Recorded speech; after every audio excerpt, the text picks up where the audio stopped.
Chapter 477. Great Snow Mountain Research Institute. On Danzo's arm, Naruto's eyes narrowed into slits, like a tired old man who was about to fall asleep. But it didn't give up, it was still struggling. Seeing that it was about to close, it stubbornly opened a little bit. But this seemed to have exhausted its last bit of strength, and its eyelids sank again and finally closed.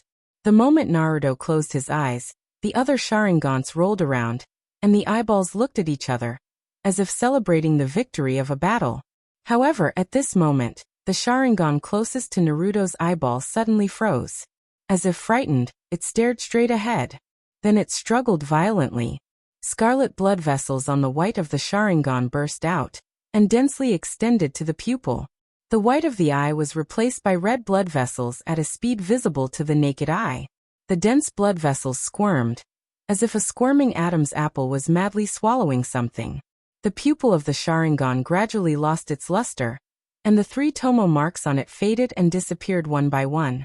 Finally, the eyelids on the eyeball relaxed and slowly closed. Then the same thing happened to the neighboring Sharingan.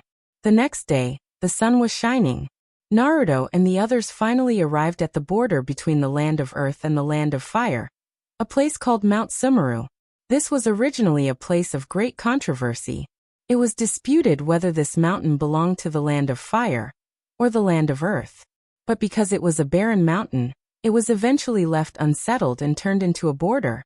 "This is it," Fei Duan muttered. He was standing in front of a desert, and behind him was the last green land. Next to Haiden, Hoodlum, who was wearing a whirlpool mask, yawned and said, "Have we arrived?" Haiden looked at Hoodlum. "You also protect yourself. I won't be responsible if you die." Hoodlum said with a guilty conscience, "That senpai, I just joined, and I'm doing an SS-level mission. I don't seem to be competent. How about I wait outside for your triumphant return? You see, my combat power is mediocre. Even if I go, I will only cause trouble for you. When the time comes, it might even hinder you and affect your performance." The more Hoodlum spoke, the more guilty he felt, and the softer his voice became.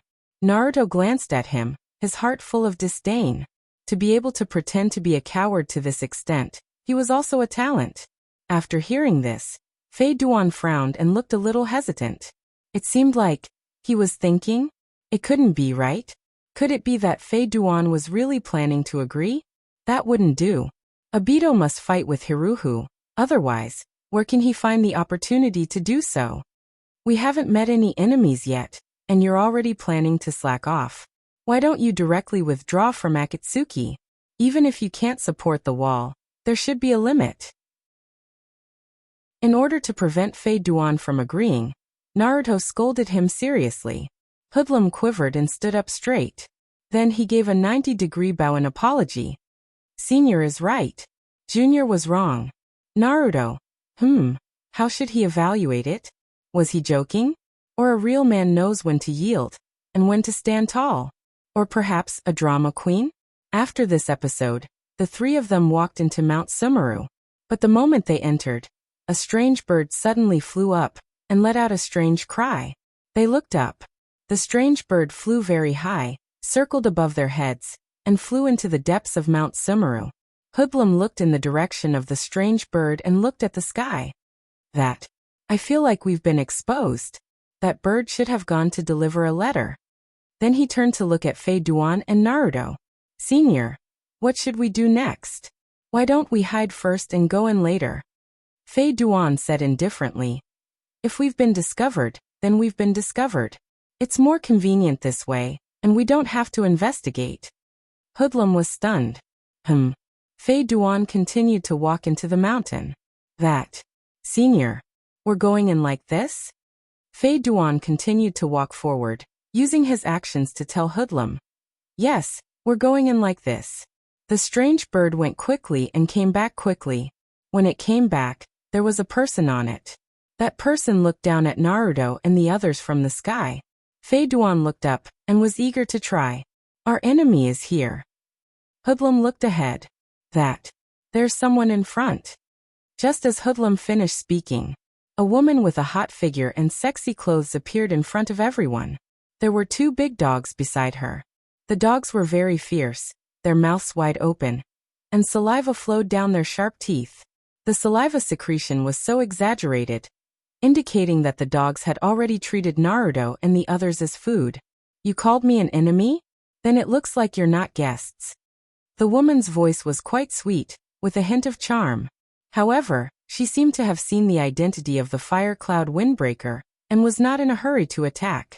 She asked, "To be able to make you call me an enemy, I want to ask, how did we offend you?" Hoodlum scratched the back of his head and replied foolishly, Actually you didn't offend us."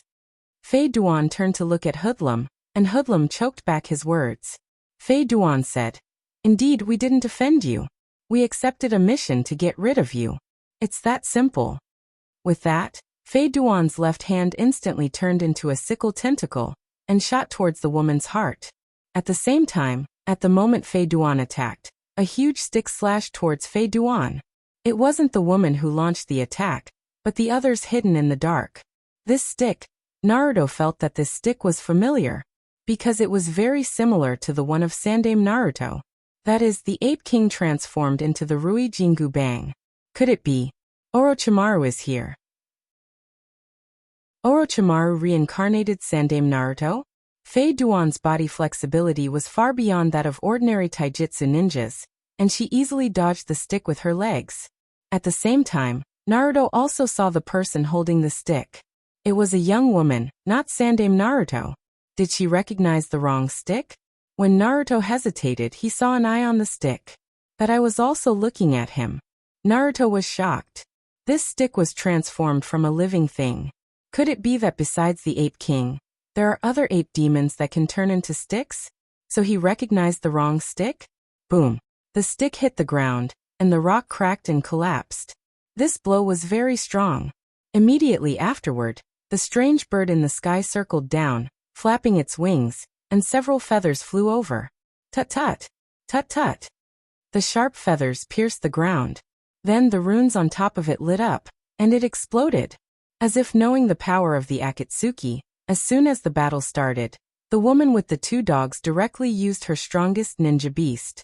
Hand seals on Amara technique. Then something strange happened. The two hounds fused with the woman. At the same time, the person in the sky also made hand seals on Amara technique. Hoodlum exclaimed, "Wow! Human and beast fusion."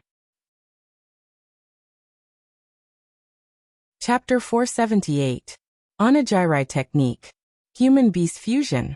1, 2, 3. The strange bird in the sky, the hound in front of him, and the club that turned back into a demonic ape. That demonic ape. Naruto took a deep breath. Because this demonic ape was Naruto 3's demonic ape. Wearing a tiger skin skirt, ninja attire, the only difference was that it wasn't wearing the wood leaf headband. Very familiar, because Naruto saw this guy a few months ago. It was when he first joined the Clown Guild, and his first quest was to find Naruto 3's ninja beast. Then that means, the employer who gave him that quest was Hirako. Naruto looked at the woman who fused with the hound again. Just now, Naruto felt that this woman's voice was very familiar. If he wasn't mistaken, the masked woman he saw during the quest transfer was this woman. The newly fused strange bird in the sky flapped its wings again, shooting exploding feathers at him. Fei Duan used his power to dodge again. Summon Deidara to deal with that bird in the sky, Fei Duan ordered Naruto.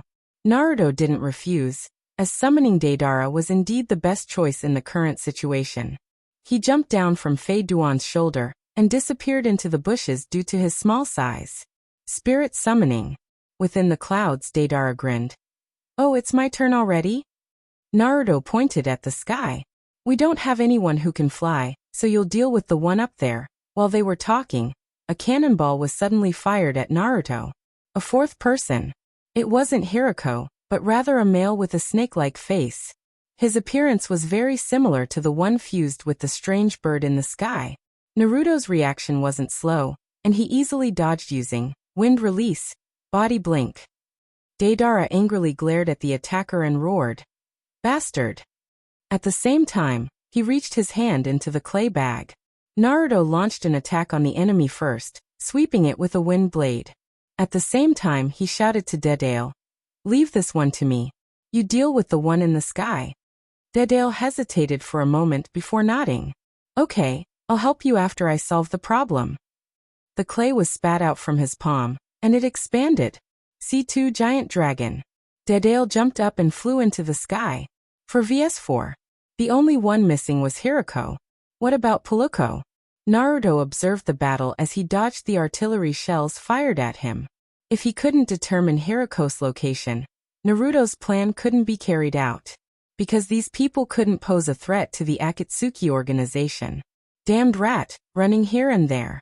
When I catch you later, I'll definitely break your legs. The man with the snake cannon on his arm grumbled. Naruto ignored him. What Naruto needed to do now was to dodge and stall for time, waiting for an opportunity. On the other side, Dedale rode his dragon and flew straight towards the giant bird in the sky. Ninjutsu, exploding clay, flying birds. Dedale formed a hand seal. Under Dedale's control, the clay turned into a flock of small white birds and flew over. Enjoy my art to your heart's content. Ha! An explosion occurred. The sound of explosions echoed like firecrackers during Chinese New Year. However, the explosion didn't hit the enemy. In the midst of danger, the strange bird flapped its wings to create a storm that blew the small birds away. Deidara made a new work. Ninjutsu, exploding clay, flying birds. Kai.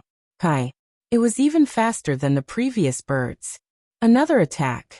Another explosion. Ha! Explosions rang out, forming what looked like a ring of golden smoke. The storm around the strange bird wrapped around its body and pushed the explosion away. It's useless. The man on the strange bird shouted. But then he found that Dedale was nowhere to be seen. Where is he? There's no one around, there's no one below, then above. The strange man raised his head, and only saw a huge water droplet pressing on top of his head.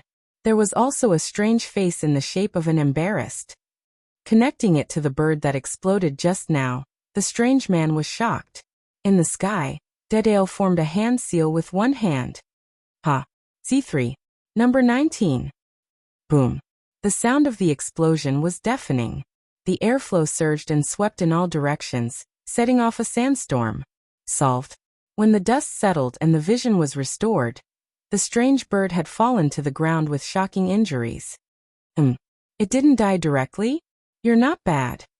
Dedale stood on the back of the dragon and descended from the sky. He was holding a self-exploding spider in his hand. With a wave of his hand, the self-exploding spider fell down. Die, then I can help my little one. The spider fell, and the dragon flapped its wings and flew up again. Then it exploded. However, the person in front of him suddenly disappeared. Dedale was stunned. Was he being led away by a psychic? Onigiri technique. A strong chakra fluctuation suddenly erupted from a rock pit. Then a fusion behemoth appeared in front of everyone. It had the body of a dog, wings on its back, and several snake heads at its tail. This was a fusion beast of 3 people. However, it wasn't over yet. The guy who fused with the ape demon jumped on the back of the behemoth and rode on it. The fusion was cancelled. No. It wasn't cancelled. It was a new fusion. The woman fused with the behemoth. The dog head of the behemoth disappeared, and was replaced by half a huge female body, just like the centaur. In her hand was a huge club transformed from the ape demon. To be honest, this fusion was very cool and full of power. There was also a pair of human weapons covered by bird feathers in front of her chest. That one probably weighed dozens of pounds. Naruto took a deep breath. It seems that the enemy has become more troublesome. Fei Duan said indifferently. Fused into one? Then it's more convenient to deal with. As long as I get its blood, hee. Fei Duan smiled strangely. Naruto raised his eyebrows. That's right. One seemed to be easier to deal with. Use the Death Arbiter's blood. It could be killed instantly. Then I'll send Dedale back. I've had enough of his explosions. My ears are still buzzing. Naruto said as he was about to cancel the summoning technique. Dedale said anxiously, Don't. This enemy looks very interesting. Let me finish him off with an explosion. What's the use of an explosion? Fei Duan was also dizzy from the explosion just now. He agreed. Send him back. Leave the rest of the battle to me. Naruto was waiting for him to say this. He formed a seal, not allowing Deidale to say more. Bang! After a cloud, Deidale was sent back. At the same time, Naruto retreated from the battle between Fei Duan and the behemoth. Hoodlum looked around and quickly chased after Naruto. Senior Rat. Wait for me. I'll go with you. Naruto glanced at Hoodlum. There was no dust on Hoodlum's body. His clothes were intact. This wasn't impossible in the explosion just now, but it wasn't easy either, because even Fei Duan and his body were covered in dust. There were even traces of gravel scratches. For Hoodlum to be like this, it means that he used Kamui Sharingan just now. He used his body to avoid the explosion. Naruto's gaze didn't stay on Hoodlum for too long, because he saw Hiriko. Opposite their position, he was calmly looking at them. The main character has appeared. Then his plan can also begin. Chapter 479. Hiriko came, but he didn't make a move. He seemed to want to see the battle between the four fused behemoths and Haiden. In other words, he had absolute confidence in the four fused behemoths. How to say it? He was an arrogant fool. If he remembered correctly, according to the development of the original world, he died because of his arrogance. If he didn't want to swallow Naruto's wind-release Rasengan Shuriken, even if it wasn't him, he would still be able to escape. Sad. Rat-senpai, that's Hiriko. He doesn't seem to want to make a move, so let's just watch the fun together? Naruto replied. Isn't it good to watch the fun? Hoodlum turned to look at Naruto. With his back to the sun, Hoodlum's left eye was pitch black. But Naruto could already guess his expression from his sinister smile. It must be a cheap one. Let's go further away. Let's go to the mountain behind. While talking, Naruto's body merged into the ground. Then he used rock release clone technique underground. Naruto's Akatsuki clothes were worn by Naruto's clone technique. The easiest thing to distinguish a clone technique was its material.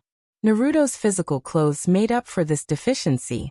The best thing was that every Akatsuki member not only had a loose windbreaker that could wrap the whole body, but also a huge bamboo hat. Naruto established a spiritual link with the clone technique, and controlled the clone technique to go to the mountain mentioned before. The main body began his arrangement. Naruto contacted Uzumaki Mido and said, "How is it? Are you ready to seal the space?" Uzumaki Mido immediately replied, "It's ready. I'm just waiting for your order." Naruto's heart calmed down a lot. At this time, Uzumaki Mido started chattering. "Naruto, what's wrong with your head? How did you think of dismantling the talisman formation? This way, even the most complicated sealing technique can be moved." Naruto replied calmly, "That shouldn't be difficult. Besides, there are already similar sealing techniques. The only difference is that I use talisman paper. I just fused this into the metal block." Uzumaki Mido disagreed. "I know the kind of formation you are talking about. That is different from yours. Although that sealing technique also separates the curse seal, whether it is the arrangement or the trigger, it needs people who know sealing technique. Even people who don't know sealing technique can use it. It is simply subversive. This wasn't a big deal, right? It was just a black box technology like the identity card. In other words, he could use it as long as he had the manual. He didn't need to know the principles behind it." On the ground, Fei Dan and the fusion behemoth attacked at the same time. For sickle tentacles extended from Flying Duan's left arm and slashed at the woman's face. But in fact, the focus of the attack was on the wings. It was a diversion. On the other side of the giant beast's tail, the three snake heads on the left and right side gathered chakra. Energy storage. Then, the moment the flying sickle tentacles approached, the woman waved the stick in her hand. Sweep.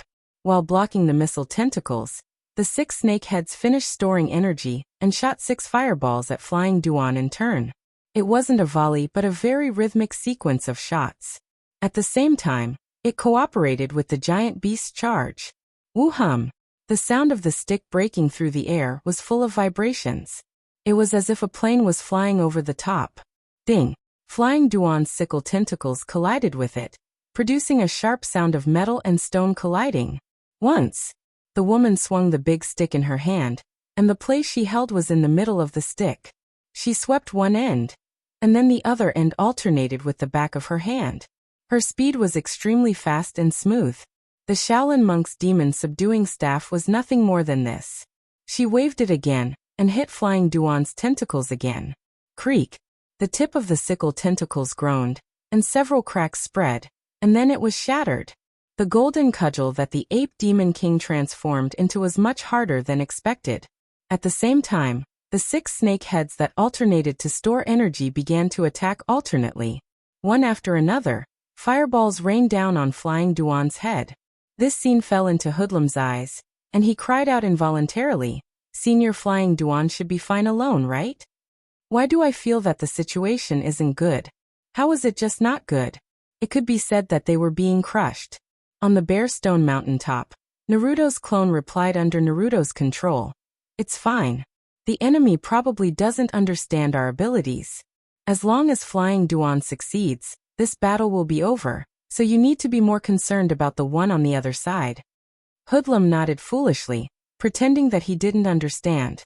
Then he scratched his head and pretended to be stupid. That person should also be handed over to Senior Flying Duan, or the wise and powerful Senior Rat. As for me, I'm too weak to be of much help. Still pretending? Do you think I'm a fool? Naruto controlled the clone to look at Flying Duan with disdain and mocked. "Look, my clothes are torn." Hoodlum turned his head and glanced at Naruto. Naruto's clothes were indeed torn. Not only were they torn, but they were also dirty because of the dust raised by the explosion. Hoodlum tilted his head foolishly, still pretending to be stupid. At this time, he suddenly realized the hidden meaning of this sentence. He lowered his head and looked at his clothes. His clothes were a bit too clean. Naruto's doppelganger glanced at his doppelganger and said, "Hirako is very strong, and this mission is very difficult, so if we don't work together, we're all likely to die here." Then Naruto's clone didn't say anything else and turned his head to continue watching the match. Hoodlum awkwardly laughed and said, "We have to work together, ah." The battle at the foot of the mountain became even more intense. Because the sickle tentacles would be shattered, Flying Duan simply cancelled the sickle and used the soft tentacles to deal with the staff. The moment the staff swept across, the tentacles successfully wrapped around it. It was a very correct choice. Simply put, it was using softness to deal with steel. At the same time, Flying Duan's left hand was still in use. It seemed that the tentacles extended from the shoulder, and the arm below the shoulder was intact. Hoodlum's hands formed a seal, water escape. A water curtain wrapped around Flying Duan's body. The fireballs smashed into the water curtain and caused some ripples, but they were only ripples and didn't cause any substantial damage. The advantage of being able to use all 5 of Chakra's attributes was attribute suppression. At this point, Flying Duan's one-sided violent suppression was effectively controlled by Flying Duan. After several fruitless fireballs, the 6 snake heads at the tail of the behemoth stopped charging energy. Taking advantage of this opportunity, Flying Duan retracted the tentacles wrapped around the staff and pulled it towards the behemoth. The behemoth struggled, flapped its wings, and rose into the air. Flying Duan's hands formed a seal, lightning escape. Lightning spread through the tentacles to the behemoth's body. Lightning attribute attack effect, paralysis. Paralysis. The behemoth fell down from the sky. The tip of the tentacles once again turned into a sickle and pierced through. Success or failure depended on this. Chapter 480. The scythe's tentacles pierced through flesh, successfully harvesting blood. Death by blood. Fei Duan's tentacles turned into a sacrificial formation as the runes on his body manifested. "It's over!" Fei Duan shouted as his right hand pierced through his heart. The beast's body froze as blood gushed out from the woman's mouth. "What did you do?" The woman panicked. The beast's body struggled and disintegrated, turning back into 4 people and 4 beasts. One of the men clutched his chest, twitched a few times, then died. The others were weakened, but they were still alive. Fei Duan didn't stop there, and continued to attack with lightning speed, beheading the remaining people with his scythe. In the blink of an eye, 2 women, 1 man, and 3 beasts died at the same time. The only one left alive was the demonic ape.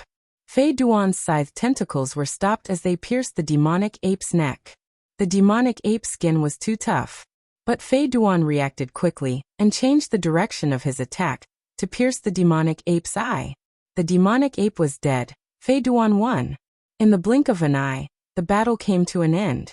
The runes on Fei Duan's body faded, but his face was still a bit pale. Hey, your subordinates are all dead. Are you just going to stand there and watch? Hiroko stood on top of the cliff, looking down at the corpses whose blood was still warm.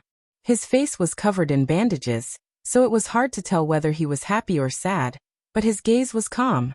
They're nothing but imperfect failed products. You're just like a lab rat. If you die, then so be it. Hiroko spoke with a flat tone. But as his gaze fell on Fei Duan, his eyes became heated.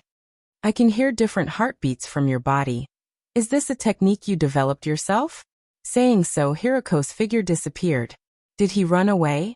That's right, Hiroko was still on top of the cliff 1 second ago, then appeared in front of Fei Duan the very next second. His speed was shocking. This was Hiroko's speed Kekii limit. If he wanted to save those people just now, he would have been able to do it.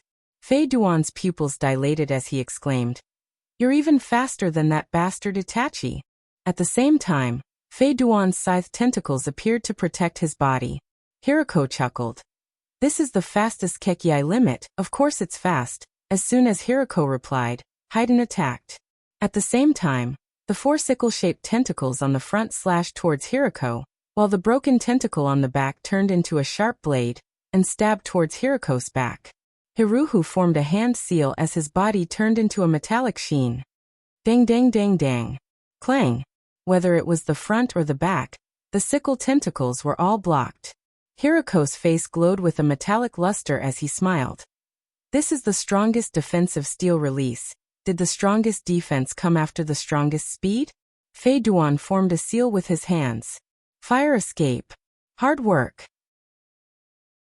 A fireball landed on the ground and exploded, turning into a sea of fire. Hiroko simply raised his hand. Nether release. Suction hole.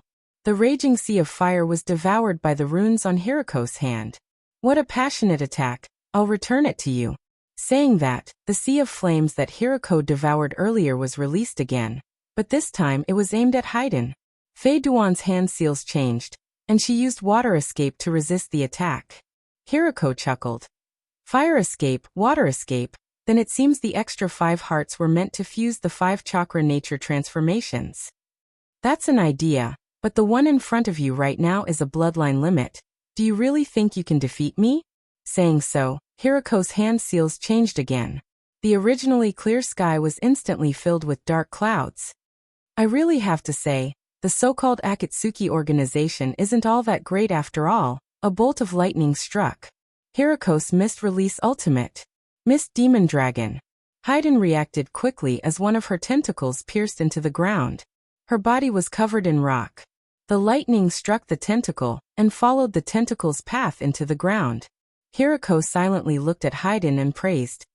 Good reaction, but I'm more curious about how you disintegrated their fusion. Tell me and I won't kill you. Hiroko used Blink Escape to disappear. His steel-like body ignored Haiden's tentacles and grabbed Haiden's neck. Crack! The rock on the surface of Haiden's skin was crushed. Mist Release Ultimate. Mist Demon Dragon. Lightning struck down from the sky once again, striking Fei Duan's body solidly. Haiden's tentacles that were tied to Hiroko's body were carbonized by the lightning and turned to ash. His body wasn't much better. Black smoke was coming out of her mouth. Tell me how you did it and I'll spare your life. Haiden didn't say anything. Death by blood was his final trump card. As long as he could obtain Haiden's blood, he would still have a chance to kill him. The battle between Haiden and Hiroko could only be described as fierce. On a bald mountain far away from the battlefield, Naruto controlled his clone to speak.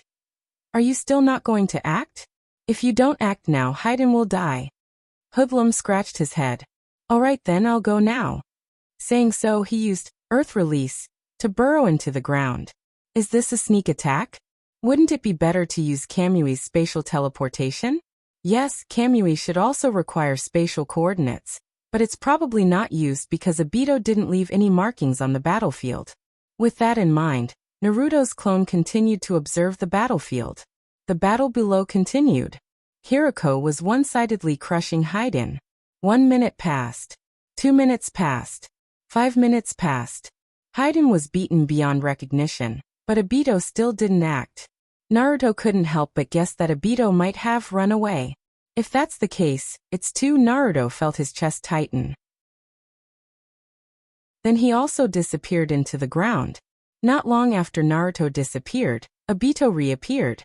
He muttered, "You want me to act? Why don't you act yourself?" Then he stood there and watched the battle below. That little rat went to save Haiden, right? Obito waited.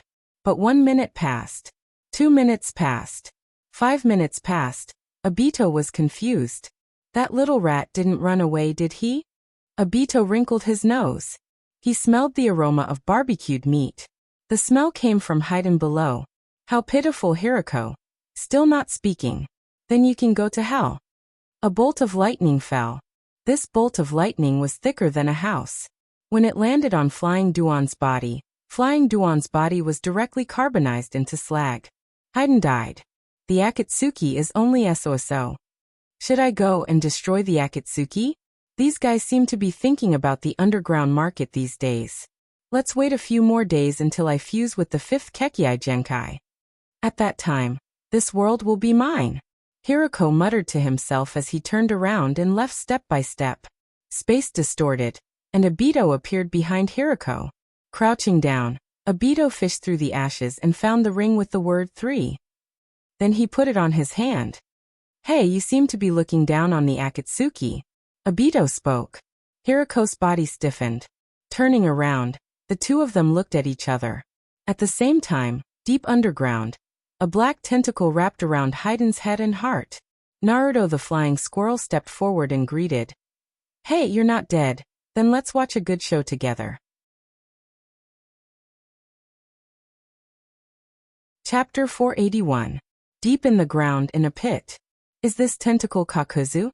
Naruto came to Haiden's side with a flashlight. At this time, Haiden's head and heart were hanging from a mass of black tentacles, looking very strange. Somewhat like a squid? Chakra. Haiden replied with a trembling voice. No, Kakuzu is in the upper body. With the lightning-type heart he shouldn't die. The upper body didn't die? Then Haiden is faking his death? Is this your plan of action? You still want to continue fighting in this state? Haiden's tentacle body shrugged. It depends on the situation. If that guy dispels steel release, and the time is right. Why not? Lunatic. A complete lunatic. Could it be that this kind of person was born for battle? Or is there something wrong with his brain?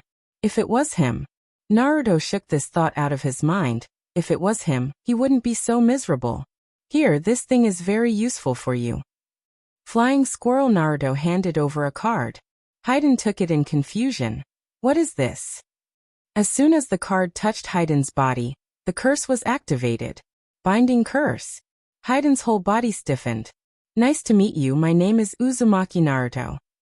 Naruto's main body appeared in front of Haiden's eyes. At the same time, on the ground, Obito and Hirako were fighting.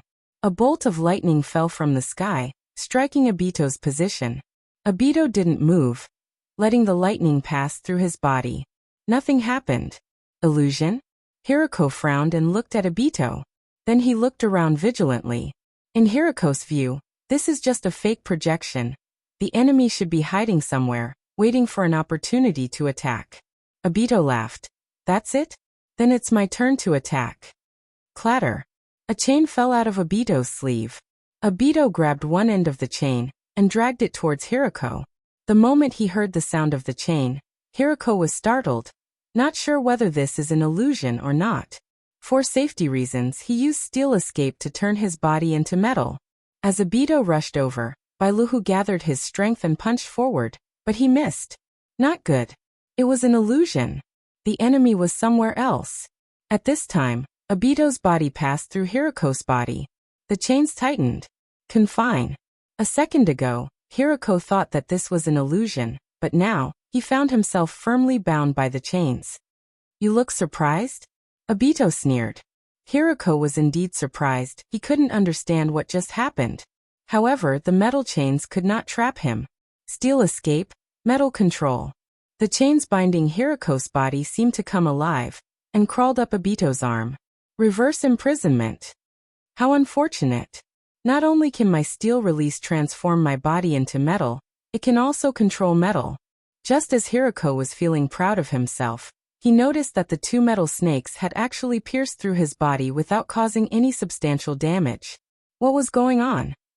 Obito leaned closer and praised. Your ability is indeed outstanding. But I happen to be able to restrain your appearance. Hiroko continued to attack Obito, but no matter if it was ninjutsu or taijutsu, they all passed through Obito's body. Obito crossed his arms and leisurely said, Hey, I'm asking you now, are you interested in joining the Akatsuki? Hiroko didn't answer. He used flash body technique to open up some distance and said, Don't be too proud. The moment I figure out your ability will be the moment you die. Obito waved his hand. Don't be so heartless. What's the point of fighting and killing? You should consider my proposal. There's a trash rat in the Akatsuki right now. As long as you find it, kill it, and obtain the ring that represents the Akatsuki, you can join us. Naruto, who was silently watching the battle, couldn't help but twitch his mouth. The trash rat was obviously talking about him. Naruto will remember this grudge. Inside the perception barrier, Naruto checked Haiden's body and confirmed that there was indeed a heart in the charred remains. The heart was intact, but it wasn't beating. But not beating doesn't mean death. For this, Naruto really wanted to thank Haiden for telling him such important information, otherwise he might have made a big mistake and missed the horn. On the ground, Obito continued to put forward tempting conditions. The Akatsuki is an organization that speaks with strength. After joining, if you are strong enough, you can even become the leader. Hiroko froze. To be honest, he was a little moved. Then tell me about your ability first, let me join, and let me see your sincerity. Obito shook his head. This is not possible, but I'm willing to exchange it for something you're interested in. Saying so, Obito opened a scroll. A list of names was written on the scroll. This scroll records all the information of the upper echelons of the underground trading house. They are now on trial. And when the trial is over, all of them will die. Obito grabbed one end of the scroll, and the other end was completely unfolded and exposed. At first Hiroko didn't believe it, because even he didn't know the information of all the upper echelons of the underground trading house. But soon, Hiroko discovered that all the people he knew were on the list. In other words, the information on the scroll was very likely to be true. It seems that your ambition is far beyond our expectations. We knew that you slaughtered the mercenaries, but we thought that you just wanted to attract our attention so that you could be recruited by the upper echelons. I didn't expect. What's your purpose for doing this? Who ordered you to do this? The names of the various countries. Obito shook his head repeatedly. No, we don't want to be loyal to those idiots. Those people are too stupid in our eyes. What we did was completely spontaneous. We wanted to create a new world. How about it? Doesn't it sound interesting? Are you moved? It's better to act than to be moved. Hiroko lowered his head and looked at the scroll on the ground again. He looked very carefully, glancing over each name. Then he looked up and smiled. Thank you for giving me such precious information. I will think about it. Saying so, he activated his blood limit technique. In an instant, Hiroko's speed increased to the limit, and he disappeared in front of Obito in the blink of an eye. Obito stood there in a daze. He shouted at the top of his lungs. Don't run! Shameless. It's true that Obito's Kamui Sharingan can travel through time, but that's only when it's marked. Even if he hasn't been to an unmarked place, he still has to walk step by step. I seem to have done something stupid. Obito was so disappointed that he raised his hand and patted his forehead. However, the mask was originally a part of his body, so when he patted his forehead, he also patted his nose. Pain. Obito felt like he was going to die. Underground, Naruto was also dumbfounded. Originally, he thought that Obito and Hiroko would fight to the death. who knew that this joker would actually chat with the other party. And he even gave the other party information for free. This was simply a battle among jokers. So what's next? Seal this space and then attack Obito? Naruto wasn't afraid of fighting Obito alone, but who knows if Hirako will come back halfway. At that time, things will be out of his control. The only thing he can do now is, Naruto waved his hand and summoned a coffin. The coffin opened, revealing the imprisoned Haiden. The imprisonment was lifted. Naruto stared into Haiden's eyes. Look into my eyes. Kodo Amatsukami activated. Chapter 482. You said I'm trash? Naruto's question made Obito's body stiff, and he turned around in disbelief and looked in the direction of the voice. Then he saw the little flying squirrel Naruto, and Haiden with only one head. Obito was shocked by Haiden's amazing appearance. Haiden-sama, your head. Haiden's head was connected to the tentacles, and in the middle of the tentacles, Obito could see his heart beating up and down. To be honest, such a scene was really strange. Haiden replied, "Oh, I felt the danger, so I hid my head." With that said, Haiden's head under the wriggling tentacles walked to the front of the body that had turned into charcoal, and then, the tentacles drilled into the neck, and the head was put back as the tentacles continued to integrate into the body. Obito swallowed inside. Then it seems that Haiden-sama is fine. That's really something to be happy about. Ahaha, haha. Obito laughed awkwardly. Haiden, lying on the ground, replied, "Give me half an hour to recover and give me back my ring." Obito's body stiffened, and he looked at the ring on his hand. He hesitated but still took it off. He replied with a yawn, "Ahahaha, of course, of course." Obito returned the ring to Haiden. Naruto stared at Obito and asked again, "You said I'm trash? And you let the enemy kill me?" Obito scratched his head and said, "This is actually a misunderstanding. I didn't want that guy to join. In fact, I just casually found a topic to delay time, and then find an opportunity to solve the other party really." Obito was playing dumb. Naruto looked at Obito with contempt. Then he took off the Akatsuki's ring from the necklace around his neck. He said to Obito, "Do you want it?" Obito was stunned, and then waved his hand and said, "No, no, no, I didn't mean that." However, the next moment Naruto threw the ring over. "You can have it, although I'm not trash, but your strength is indeed higher than mine, so you are more qualified to get this ring than me." Why did Naruto give the ring to Obito? Of course, it's convenient to trick him. As long as Obito wears the Akatsuki's ring, Naruto can grasp Obito's location through the map.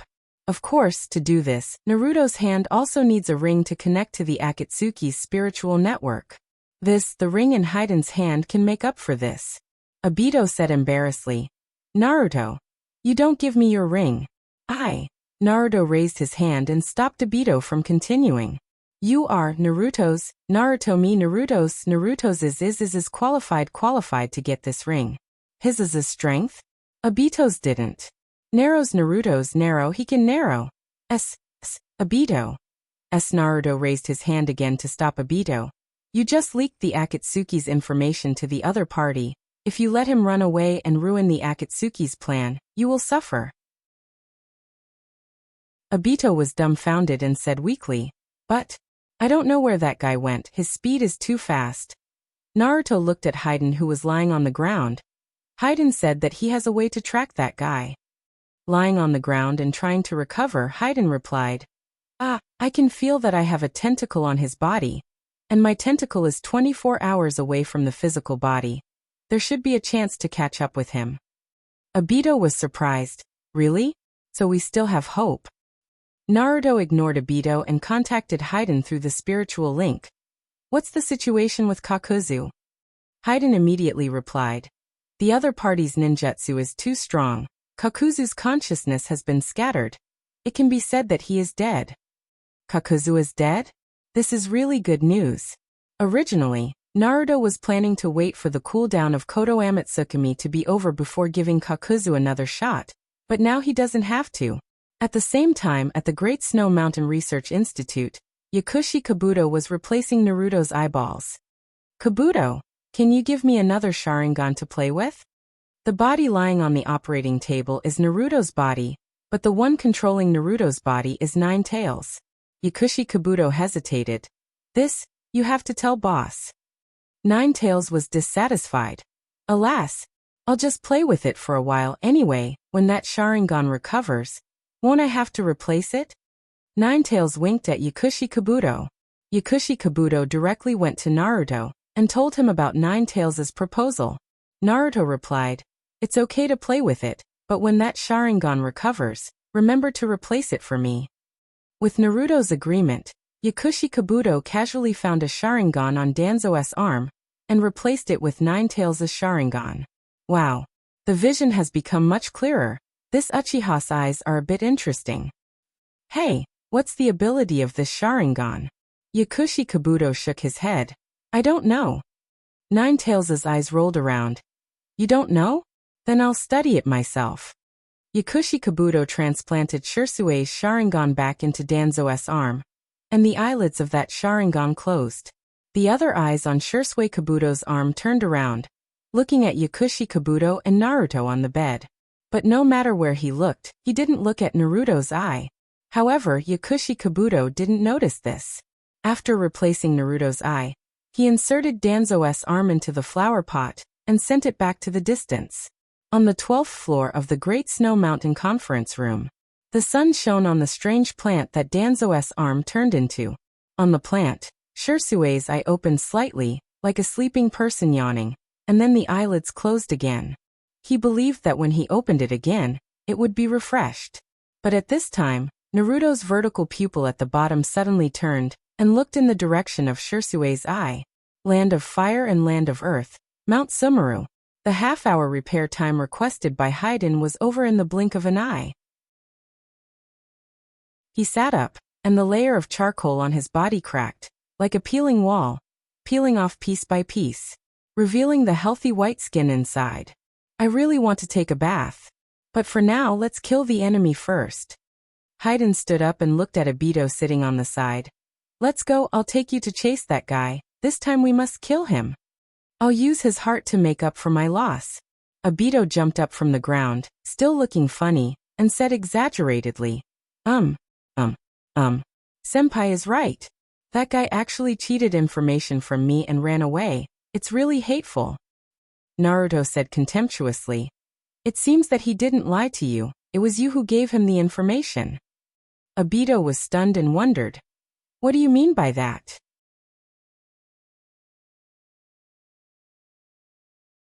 Chapter 483. The speed of Hiriko's Kekii Genkai was very fast, but in reality, he didn't run very far. It can be said that after escaping from the Akatsuki's sight, his speed slowed down. This allowed the Akatsuki's temporary team of 3 to quickly catch up. In the boundless Gobi Desert, the 3 heads of the temporary squad popped out of the ground one after another like 3 gophers. The location where the 3 of them appeared was a relatively high hill, about a kilometer away from Hiriko. He's carrying 5 coffins, no wonder he's so slow, Obito muttered in a low voice. Hiriko abruptly stopped in his tracks. The 3 of them reacted quickly, and with a whoosh sound, they drilled into the ground again. Naruto's perception swept through the 5 coffins that Hiriko was dragging with his metal arms. There was a barrier around the coffins, so he couldn't penetrate it. Deep in the ground, Obito asked, "What should we do?" Naruto said, since he didn't forget to take something with him when escaping, it must be something very important, so the first step is to take the 5 coffins. If it's important enough, he might not escape. Take the 5 coffins? Obito hesitated for a moment. If he used his Kamui Sharingan, Obito was confident that he could quietly take the 5 coffins. But if he did that, he would expose more of his strength. How confident are you in taking the 5 coffins? Obito asked in the pitch-black hole. Naruto replied, 70 to 80%. Obito gritted his teeth. Let's do it, Heighten Senpai. You attract his attention from the front. Leave the 5 coffins to me. The plan was carried out. Hey, I'm glad we meet again. Haydn suddenly emerged from the ground, blocking Hiriko's path. Hiriko stopped and glanced around, his ears also twitched, as if he was trying to distinguish the sound and be on guard against other people. You're not dead. There was no sound, not even birds or beasts, only the wind blowing past his cheeks. Hiroko stared at Hayden's face. Hayden's face was very clean, but there were burn marks on his exposed skin. No, it wasn't a burn mark. It was a layer of solidified charcoal. There were many cracks on it, and through the cracks, one could see the white and tender skin. Did this guy have the ability to regenerate his body? Fei Duan said proudly. Under the protection of Lord Evil God, I won't die. After saying that, Flying Duan's left hand turned into a sickle. Assault. Fly Dan chose close combat. Hiruhu grinned. It's useless. He formed a hand seal, steel escape. Hiruhu didn't even try to dodge. Instead, he clenched his right hand into a fist and met the scythe. Hiroko had left the coffin. At the same time, Obito silently appeared behind Hiroko and placed his hand on the coffin. Divine might. Space began to distort, enveloping the 5 coffins. The spatial ripples alerted Hiroko, but he had already rushed out. What happened behind him? Not good. Those 5 people. Realizing the crux of the matter, Hiroko ignored Hayden's attack and turned around. Just as the 5 coffins were about to disappear, Hiroko's metallized arm extended to grab them. On the other side, the scythe in Hayden's hand transformed into tentacles that wrapped around Hiroko, and with a suplex, Hiroko was sent flying. Success! The 5 coffins disappeared. Aya, if you don't want to accept my offer, then there's nothing I can do. Obito was still acting like he had nothing better to do. Hiruhu was furious and shouted, "Give them back!" Instantly, the sky changed color as dark clouds covered the sky. This wasn't caused by Hiruha's anger, but by Hiruha's ninjutsu. Mist release, thundercloud resonance. This was also the technique he used to deal a fatal blow to Hayden. It was used to summon lightning. Obito laughed. Are you angry? Seems like Senpai was right. Are those 5 coffins really that important to you? Why don't I take a guess as to who's inside those coffins? Are they your parents? From your reaction. It doesn't seem like it. Then, is it your lover? Obito's bad habit of blabbering was acting up again. His mouth was like a machine gun, spouting nonsense as soon as he opened it. Hiruhu was so angry that he formed hand seals. Mist releases ultimate. Mist Demon Dragon. Boom. A thick lightning bolt struck Obito's body. But just like before, the lightning passed through Obito's body and didn't cause any real damage. Aya, don't get so excited. Besides, your attack is completely ineffective against me. Hiruhu turned around, but Hayden had already disappeared. Hiruhu gritted his teeth, as if he had suddenly made a decision. Fine. I'll join you, tell me where that rat is and I'll go kill it right now. Obito's body stiffened, and he awkwardly scratched his head. Forget what I said, we're not short on people. Hiruhu's expression became very ugly. Are you playing with me? Obito hurriedly waved his hands. No. How do I explain this? Hiruhu didn't want to listen to any explanation, and directly attacked Obito. Metal wires weaved all around, forming a crisscrossing iron net. Obito's body became transparent and passed through the iron net, continuing to act cool. What are you doing? Building a nest? Hiruhu ignored him and more metal nets appeared, covering more and more of the mask. Obito frowned, and he suddenly realized that if he let Hiruhu do this, he would be in a very awkward position, because he could only remain invisible for 5 minutes at most. You noticed? How? Obito stared at Hiruhu, who sneered. Every ability has a limit, whether it's genjutsu or some other ability. Hiruha's body merged into the steel wire and disappeared. This enemy was a bit difficult to deal with. Obito began to move, but wherever he moved, the steel wire followed, maintaining the state of penetrating his body. It seems that way, but what if I go underground? Saying so, Obito's body descended into the ground.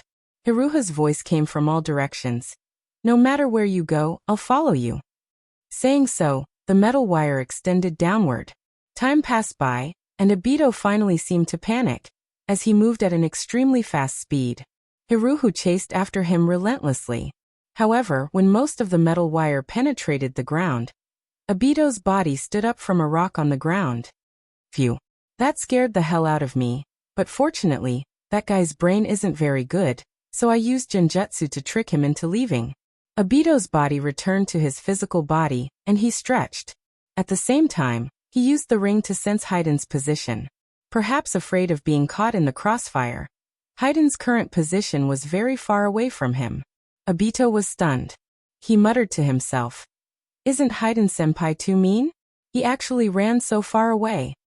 But if Haiden-senpai ran so far away, then that little rat-senpai should also have run away. Otherwise, he would have been sliced into pieces by those steel wires. Thinking so, Obito's face showed a smile. Since there's no one, then I'll use genjutsu to deal with that troublesome guy.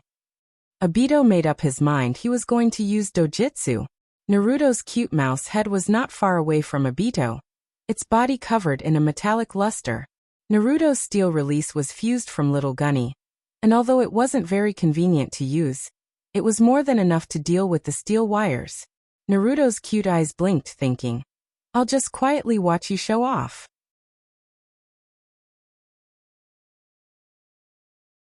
Chapter 484. Come in if you dare. Hiriko's voice came from inside the metal undead. Come out if you dare. Outside the metal net, Obito put his hands on his hips and shouted back. Obito's original plan was to use an illusion on Hiriko. But the awkward part was that Hiriko was hidden inside the metal net, so he couldn't find his real body. Then one person shouted from inside the metal net. Come in if you dare. The other person shouted from outside the metal net. Come out if you dare. The two of them began to curse at each other. Bored, Naruto had no choice but to go somewhere else to find some entertainment to pass this long period of time. The Great Snow Mountain Research Center. Following Naruto's orders, Yakushi summoned Hiriko's subordinate, the Edo Tensei. It was the woman whose summoned beast was a dog, and had a voluptuous figure. She was wearing the same clothes she was wearing before she died. A dark red skin-tight outfit that exposed her navel. It was very sexy, and the cleavage in front of her chest was even deeper due to the restraint of her underwear. Yakushi adjusted his glasses and spoke with an expressionless face. You're already dead. I was the one who resurrected you, so if you want to continue living, you have to do as I say. First of all, what's your name? The woman scowled. Up until now, aside from Hiriko, she had always been the one to give orders to others. Now that she was being ordered around by a strange man like this, she couldn't help but feel displeased. But she still remembered her own death, so she reflexively touched her neck. In her memory, she was beheaded by an enemy. I don't have a name, you can call me Inuji. Inuji. Ji meant princess, which meant Inuji was the princess who raised the dog. That was quite fitting for her summoned beast. Yakushi remained expressionless. Very well, I'll give you a choice, hand over the ghost sprout technique. Inuji scowled. Her neck felt very smooth, not like it had been decapitated at all. Then, was it possible that she wasn't dead? And everything was only because she was caught in an illusion? To confirm this, Inuji looked at her left wrist. The contract between her and her summoned beast was still there. The contract was gone. Her summoned beast was dead. Seeing that Inuji didn't respond, Yakushi spoke again, this time with a much colder tone. Do you want to hand it over or not? Please make your choice as soon as possible. Quanji regained her senses and refused. If Master finds out, I won't be able to escape death either. Forgive me for not being able to give that thing to you. Medicine Master Pocket's face was cold. In the outside world, I can't guarantee, but here within the borders of the Snow Country, I can guarantee that before you die, you won't be threatened in any way. The moment she heard about the Snow Country, Songji was stunned. She also knew some information about the Snow Country.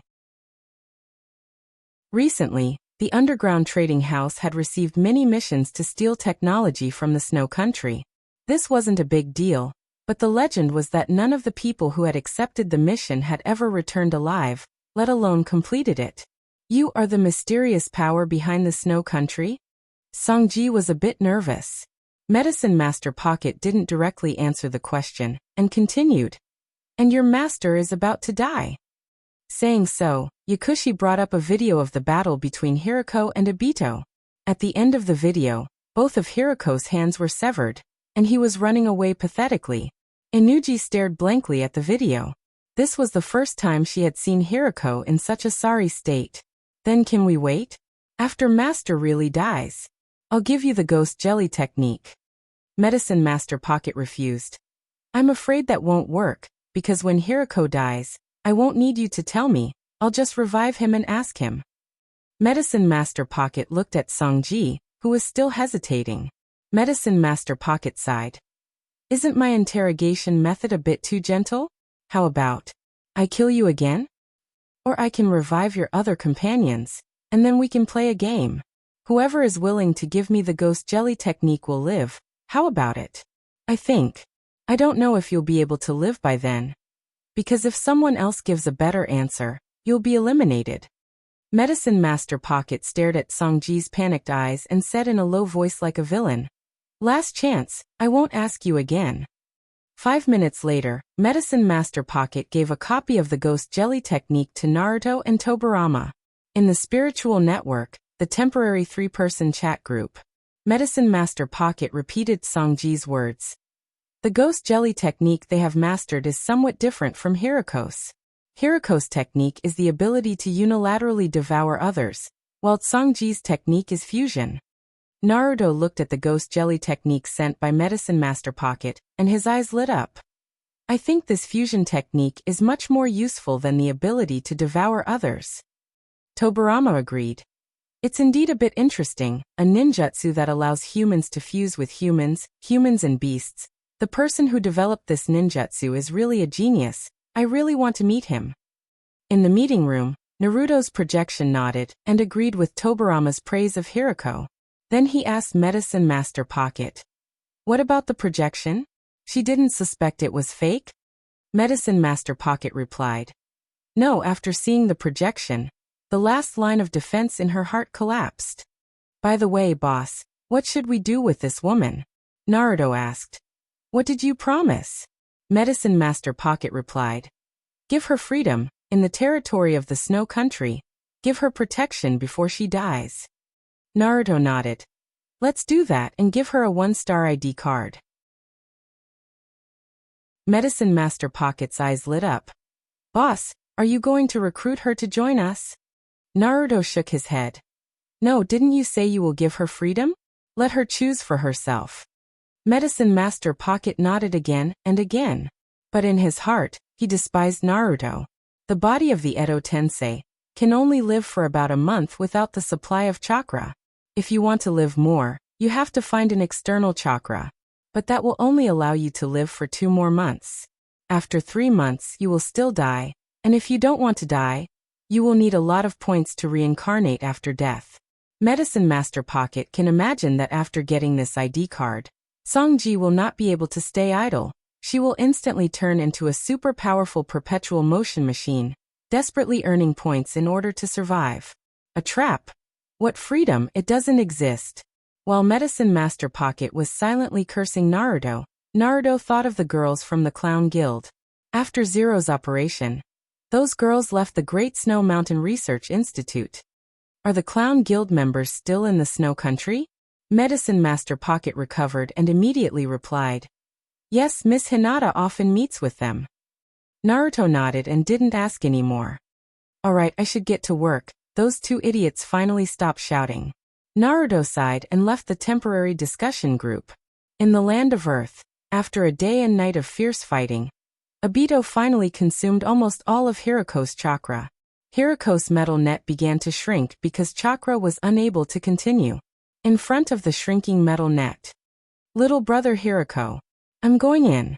Naruto had goosebumps all over his body when he heard the Earth Devil's laughter. And that I'm going in is really bad.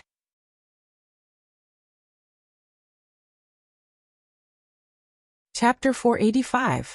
Return the 5 coffins to me, and I will join your organization unconditionally. Hiroko's body slowly flowed out of the metal net. It looks like the liquid metal is slowly solidifying into a person. At the same time, the metal net around Obito automatically dispersed.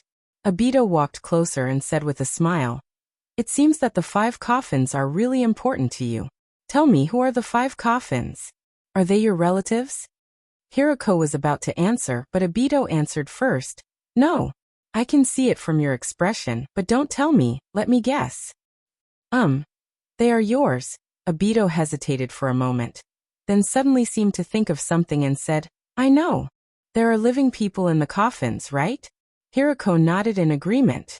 Obito continued to ask, there are a man and a woman inside. Obito stared into Hirako's eyes and said in disbelief, is there really a man inside? Hirako nodded again. Obito took a deep breath. He muttered to himself, hiss. The coffin doesn't contain a dead person, but a living person, and it's a man, huh? You really have a personality when it comes to hiding women. You. While saying that, Obito clenched his right fist and rubbed his left index finger on his fist. Hirako's face turned green, and he glared at Obito. At this moment, when the two of them looked at each other, Obito finally activated his dojutsu.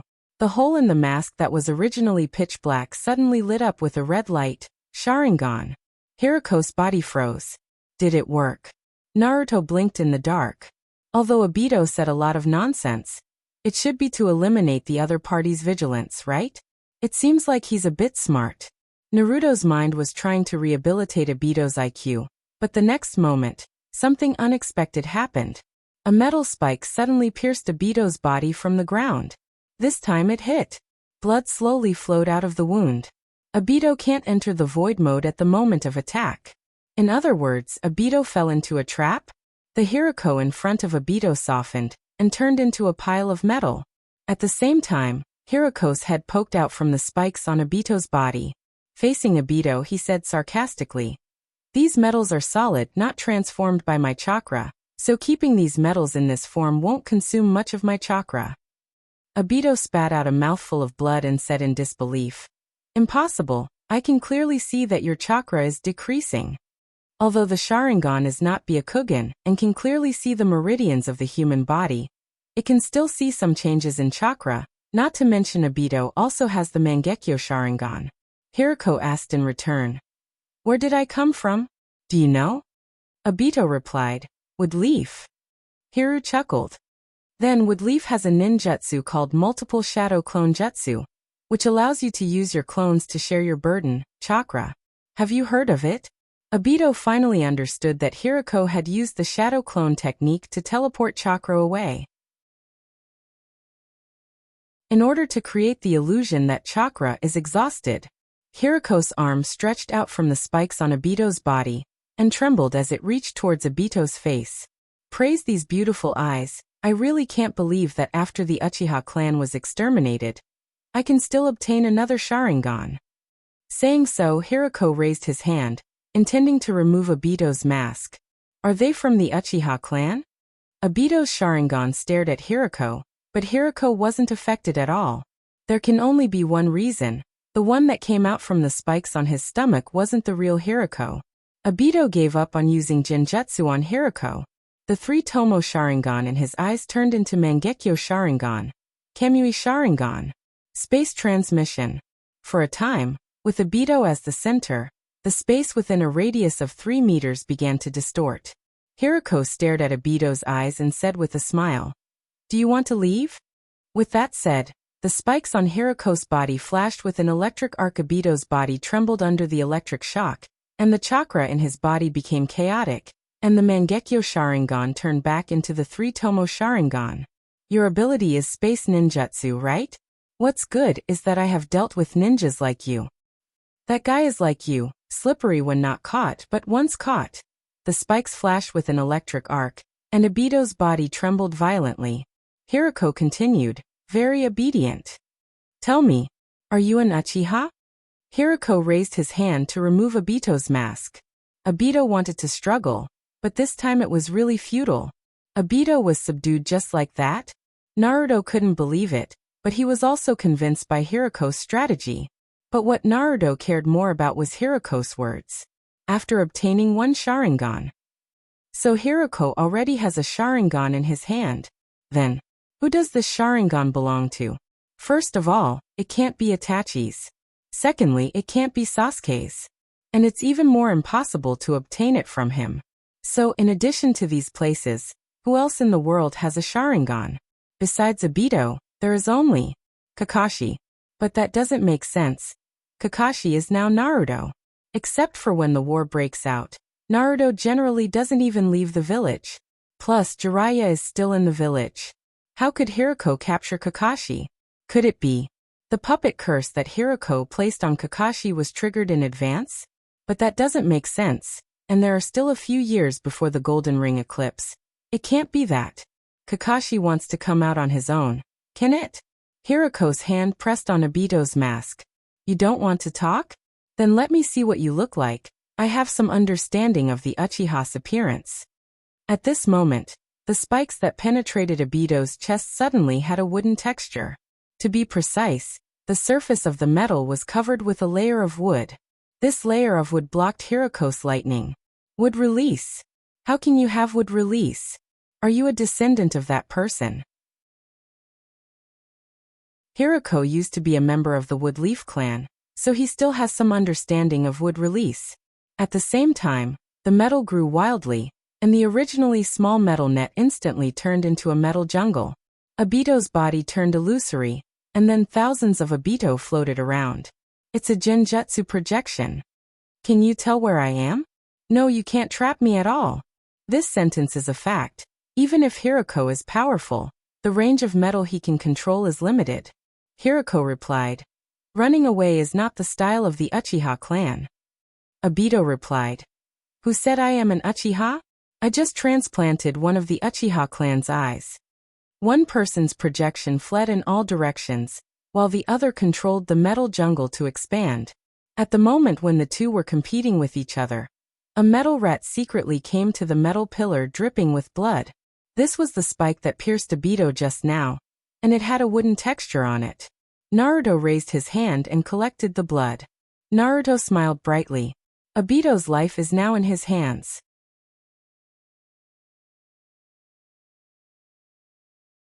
Chapter 486.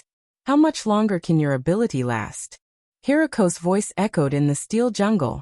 Obito replied with a big mouth. 1 hour is no problem. Hirako sneered. If it can really last for an hour, you wouldn't be in such a hurry. Obito didn't say anything and increased his speed again. Hirako said playfully, actually, I have a way to deal with your clones. Obito replied, stop bragging. If you had a way, you would have used it already. Hirako suddenly laughed. His laughter lasted for more than 10 seconds. He replied sinisterly, because I love to destroy other people's hopes. With that said, a lightning bolt erupted from the center of the steel jungle and swept in all directions. Obito's genjutsu clones disintegrated the moment the lightning passed through. It turned out that Hirako wasn't bragging. He did it. Obito also stopped running and stood in place. The steel jungle shrank with Obito as the center. Hirako sneered. Why aren't you running anymore? Have you given up? Obito clenched his fist. The steel jungle was getting denser and denser. Obito could imagine what would happen to him when he dispels his genjutsu.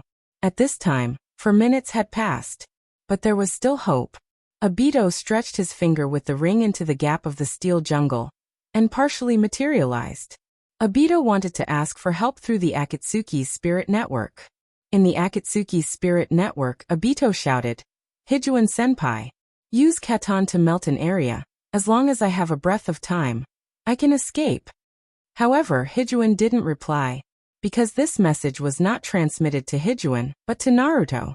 To be precise, Naruto did something to the ring, so that it can no longer transmit any information to the other members of the Akatsuki. Naruto didn't move, and Naruto didn't move. Hijuin also didn't move. Time was ticking away, second by second. Obito, who was in the steel jungle, could not help but feel disheartened. Is this retribution? In the past he destroyed the Uchiha clan. Today, is it his turn? But he was still not reconciled. Hijuin, where are you? Answer me. Obito didn't call him senpai anymore. He was really anxious. Feiduan, I am the boss of Akatsuki. You must save me. Saying this sentence showed that Obito's mentality had already collapsed. 4 minutes and 30 seconds. At this moment, there were only 30 seconds left before Obito's corpse was dismembered. Finally, Obito gave up on asking for help and said, Hey, Hirako, aren't you afraid that my eyes will be destroyed? Hirako replied, Don't worry, I'll keep your eyes. Obito turned his head so that his eyes were in the area covered by the steel. However, the steel actively avoided his eyes like a living creature. Obito anxiously said again. In fact, I am an Uchiha. This sentence silenced the entire steel forest. Hirako seemed to be considering the veracity of this statement. Obito roared. 10 more seconds and my ability will be dispelled. At this moment, there was only one thought in Obito's mind. No matter what, he could not die. As long as he didn't die, there was hope. However, the steel forest did not move. 5, 4, 3, Obito's heart fell to the bottom. He started to run. Since he couldn't live, he wanted to destroy his eyes as well. Void transformation dispelled. But the steel changed faster than he thought. His eyes were still not penetrated by the steel. What was penetrated by the steel was his legs. With his legs cut off, Obito's whole body became shorter, and his legs fell directly to the ground with blood flowing out. Obito was completely defeated. However, Obito still didn't give up. He turned around and intended to send his broken legs into the Kamui dimension. But Hirako's metal was much faster than Obito's. Obito's legs finally fell in the hands of Hirako, who drilled out of the metal. Hirako laughed. Do you want it? Answer my question, and I will return your legs to you. Obito stared at Hirako. The smile on Hirako's face was very kind, and his appearance was no longer that of a child. He looked like an adult, and his height was about 1.7 meters. Is this the real body? Obito tried to use genjutsu on the Hirako in front of him, but to his disappointment, it didn't work. The one in front of him was still just a clone. With no other choice, Obito asked, What question? Hirako said, 2 legs, 2 questions. First question, are you really an Uchiha? Obito replied, Yes. The smile on Hirako's face became bigger, and at the same time, he threw one of his legs to Obito. Obito opened the Kamui dimension, and was about to send his leg into the Kamui dimension, but suddenly, he felt an electric shock. The Kamui dimension was dispelled. Obito stared fiercely at Hirako. Hirako replied without any hurry. Don't use your dimension ability, don't try to escape. Obito roared. Like hell, I'll run away. The other leg is still with you. I just want to store it in the dimension. The smile on Hirako's face froze. Then he showed an even brighter smile. Wahahaha, I'm sorry, I misunderstood. Obito urged. What about the second question? Hirako shook his head. I suddenly found that this leg is still useful, so I will save the second question for now. Don't worry, my medical ninjutsu is also good. I will help you reattach it later. I promise that it will be as good as when it was broken. Obito's face darkened. The Kamui dimension opened again, but Obito hesitated and closed it again. Then can you help me reattach this leg that you've already returned to me? Unexpectedly, Hirako didn't refuse. While reattaching Obito's leg, the two of them chatted happily, and it was impossible to tell that the two of them just had a thrilling battle of life and death. How about this? I will also reattach your other leg, but as a condition, you will have to implant a piece of metal in your body to prevent you from suddenly escaping. Obito nodded. Then, after reattaching one leg, Hirako began to reattach the other leg. After finishing, Hirako was very satisfied with his work. You don't have a super regeneration ability, do you? If you don't, you won't be able to exercise from now on. Well, I will prepare a coffin for you, and then you can lie in it. How about it? Did Obito have a choice? Obviously not. Obito said seriously. You are very powerful, you can reconsider joining the Akatsuki. Obito was also thinking for himself. At this time he was still not out of danger, but if Hirako joined the Akatsuki, there would be a lot of room to maneuver. Hirako raised his hand, and a metal coffin appeared and placed Obito in it. Only the lid was left. Hirako replied. If the Akatsuki really has the strength to destroy the underground trading house, I will consider it. In addition, I want to confirm again, my 5 coffins with living people inside will be fine in the short term, right? Obito replied. My dimension can hold living things. Hirako nodded. That's good. When I find a place to stay, I will release you, and at that time, you will have to return the 5 coffins to me. and then we can sit down and talk about joining the Akatsuki. The lid of the coffin closed. In an instant, Obito activated his Kamui Mangekyo Sharingan, intending to use space transmission to leave this place. However, Hiroko was already prepared, and an electric attack directly fell on Obito's body. The Kamui Mangekyo Sharingan was interrupted again. At the same time, Hiroko's face appeared in front of Obito. In order to prevent you from playing tricks, I left a doppelganger in this coffin to monitor you. Obito sighed helplessly. Well, you win this time, I admit. Before Obito could finish his words, his eyelids became heavier and heavier, and finally he fell asleep. Outside the coffin, a scroll opened on the lid, and runes spread from the scroll to the coffin. Sealing technique. Success. At the same time, the doppelganger also disappeared. Hiroko laughed. I don't have time to watch over you all the time. But what Hiroko didn't expect was that the moment he turned around, another person appeared in front of him. This person is almost 2 meters tall, and has long scarlet hair. That person smiled at him and said, "Next, let's have some fun."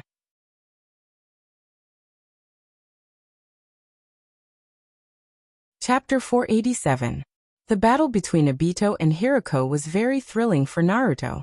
During the battle, Naruto wanted to save Obito many times, especially when Obito roared that he only had 10 seconds left before his ability would disappear. Because Kakashi is likely to be inside one of the 5 coffins. Naruto couldn't imagine what would happen if Obito died. He thought of using Edo Tensei to resurrect Obito and then obtain the 5 coffins. But this was also a gamble. Gambling that the space would still exist after Obito's death and wouldn't change. The reason why Naruto didn't make a move was not because of the possibility of using Edo Tensei to obtain the 5 coffins, but because of Hiroko's attitude.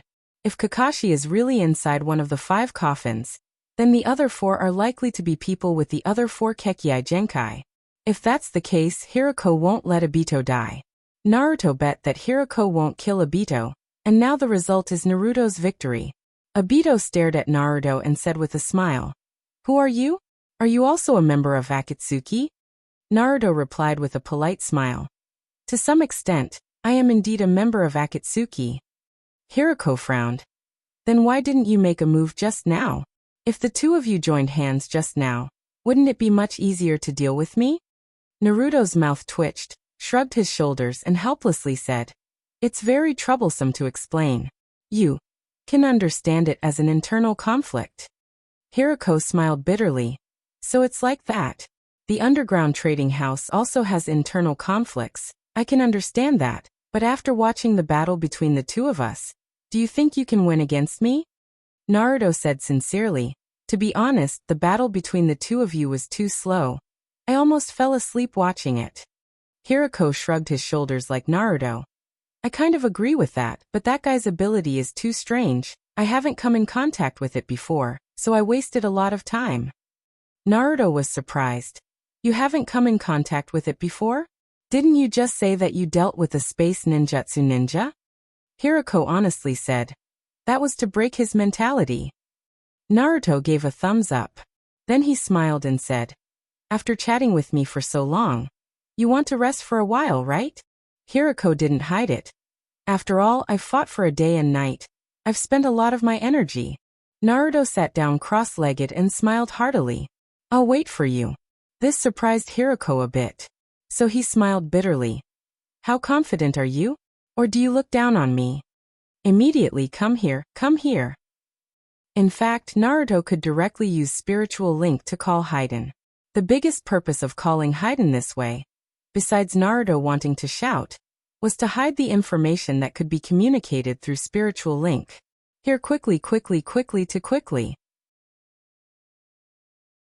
Naruto pointed to Haiden and said, "This is also a member of the Akatsuki, his name is Haiden, and he's currently my partner." Hiroko nodded with a strange expression on his face. "I don't think I need to introduce myself." Naruto chuckled. "Of course, I didn't call him here just to introduce ourselves. I want to tell you that his ability is that as long as he gets your blood, he has the ability to transfer the damage you dealt to him to you." Hiroko suddenly understood. "Oh, so that's how it is. Didn't he use this ability to deal with my subordinates before?" Naruto nodded. Hirako didn't understand. He pointed his finger back and forth between Naruto and Haiden, then said, "Then, why are you telling me this? I don't think it's wise to tell the enemy about your ability." Naruto grinned, revealing 2 rows of white teeth, then said to Haiden, "Haiden, demonstrate it to him." Haiden nodded, then turned his tentacles into a ritual formation, preparing to enter the curse seal mode. Hirako didn't let him do as he wished. The steel forest of spikes instantly shot towards Naruto and Haiden. However, when the spikes were about 2 meters away from Naruto, they suddenly stopped. This wasn't Hirako's intention. Hirako's intention was to pierce through the 2 of them. Then what happened? Did chakra consume too much metal and can't control it anymore? Hirako saw Naruto smiling at him. He hesitantly asked, "It's you?" Naruto nodded. "Metal control, I happen to know how to do it as well." Hirako took a deep breath, his expression also becoming serious. At this time, Haiden had already entered the blood curse seal mode. Haiden looked at Naruto and Naruto nodded. "You may begin." Saying so, Haiden stabbed his right hand into his abdomen. Hirako became nervous and prepared himself for a wound to appear on his abdomen. However, nothing seemed to have happened. Hirako chuckled with a hint of mockery. "It seems you didn't get my blood." Naruto sincerely nodded and admitted, "That's right." Hirako felt like his brain couldn't keep up with Naruto's thoughts. "Then why are you demonstrating this to me?" Naruto raised his hand and pointed to the metal coffin beside Hirako. Hirako didn't know how to react. Naruto spoke. "Open it and take a look." Hirako still didn't understand. "You want to save him while I'm opening it?" Naruto took a deep breath and spoke seriously. "About that, if you don't quickly open it and heal the person inside, he's going to die soon." "What?" Hirako was shocked, but he still hesitated. However, recalling that this person didn't do anything during the battle just now, Hirako still opened the coffin. Naruto reminded him, "Right, don't let the person inside wake up. No matter what you do, it's best to keep him in a deep sleep."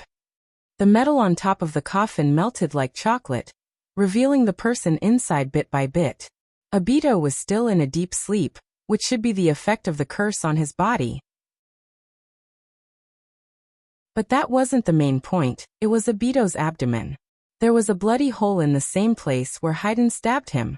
Blood was still flowing out of the hole, pooling at the bottom of the coffin. Hirako hurriedly tried to heal Obito. Naruto watched from the side and praised, "Your medical ninjutsu is only a little bit worse than mine." Hirako's expression turned ugly as he turned to Naruto and asked, "What do you mean by that?" Naruto smiled. "You've already stored the 5 coffins in my companion's space, right? If he dies, you'll never get those 5 coffins."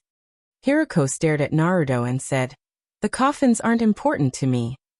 Naruto looked at Hirako with a smile and said with a sarcastic tone, "Not important?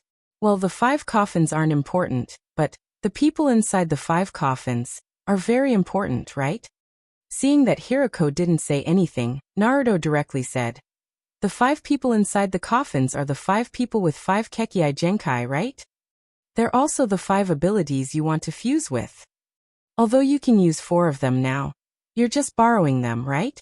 Only on the day of the Golden Ring solar eclipse, when you completely devour them, will you be able to use them for real, right?" Hirako stared at Naruto and asked, "How do you know that?"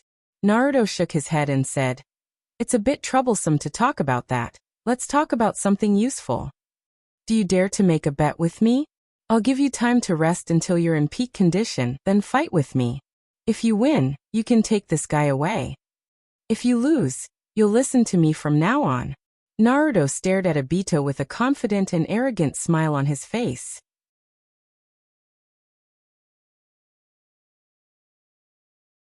Chapter 488. "Boss, that wasn't what we said before." Haiden complained to Naruto through their mental link. Naruto played dumb and asked, "Ahem, what was it?"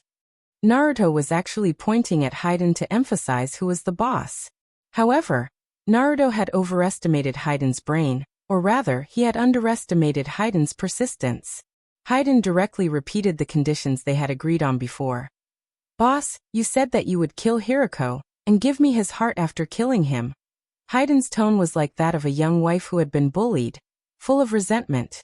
Naruto could only try to negotiate. It's actually useless for you to devour his heart. His ability isn't his own, he borrowed it from someone else. Hayden understood quickly this time and angrily replied. From your previous conversation, it was in a coffin, right? Then let me fuse with the heart of the person in the coffin. Naruto wasn't sure if Hayden's loyalty towards him would drop if he didn't keep his promise. Although Kotoa Tsukumi could distort a person's thoughts, what if something else happened the day after tomorrow? Just like how some people might fall in love at first sight, they might not be able to stay together forever. Ugh, what a terrible analogy. Naruto glanced at Hiroko's clone who was pretending to rest in the distance. He didn't care about Hiroko's strength, but rather his talent in perfecting the ghost germinal technique. Then, should I first kill Hiroko, then use the Edo Tensei? That's not a bad idea. More importantly, if Hayden could fuse with the heart of a Kekkei Genkai, his strength would increase exponentially. This would allow Hayden, who was an Akatsuki member, to be of great help to him. That's not bad. Naruto replied through their mental link. Got it, kill Hiroko, and you can have 4 of the 5 coffins. Hayden was very happy. But on second thought, Naruto realized that if it wasn't for the sake of subduing Hiroko, he wouldn't have needed to care about fairness. It would be best to summon Senju Tobirama as well, and then beat him up. It was simply perfect. Just when Naruto was about to summon Tobirama, Naruto hesitated again. Ever since Chakra swallowed 9 tails and returned from outer space, he had a brief encounter with Orochimaru. And at that time, Naruto only killed Orochimaru's clone, he didn't fight the real Orochimaru. To put it simply, it had been a long time since Naruto had a real battle. Whether it was when he was in Woodleaf or when he was carrying out various missions, there were always various reasons why he couldn't reveal his true strength. As a result, he didn't even know how strong he was now. From the looks of it, fighting against Hiroko was an opportunity. This was a chance for him to understand his strength. He could use all kinds of abilities without any scruples. Hey, since you're so close to me, did you have a good rest? Naruto looked at Hiroko, who was sitting not far away, with a contemptuous look. To be precise, he was always staring at Obito's clone. Because Naruto's main body was relatively close to Obito's metal coffin, the control of the coffin was also under Naruto's control, so even if Hiroko wanted to escape, he would have to take back the coffin first.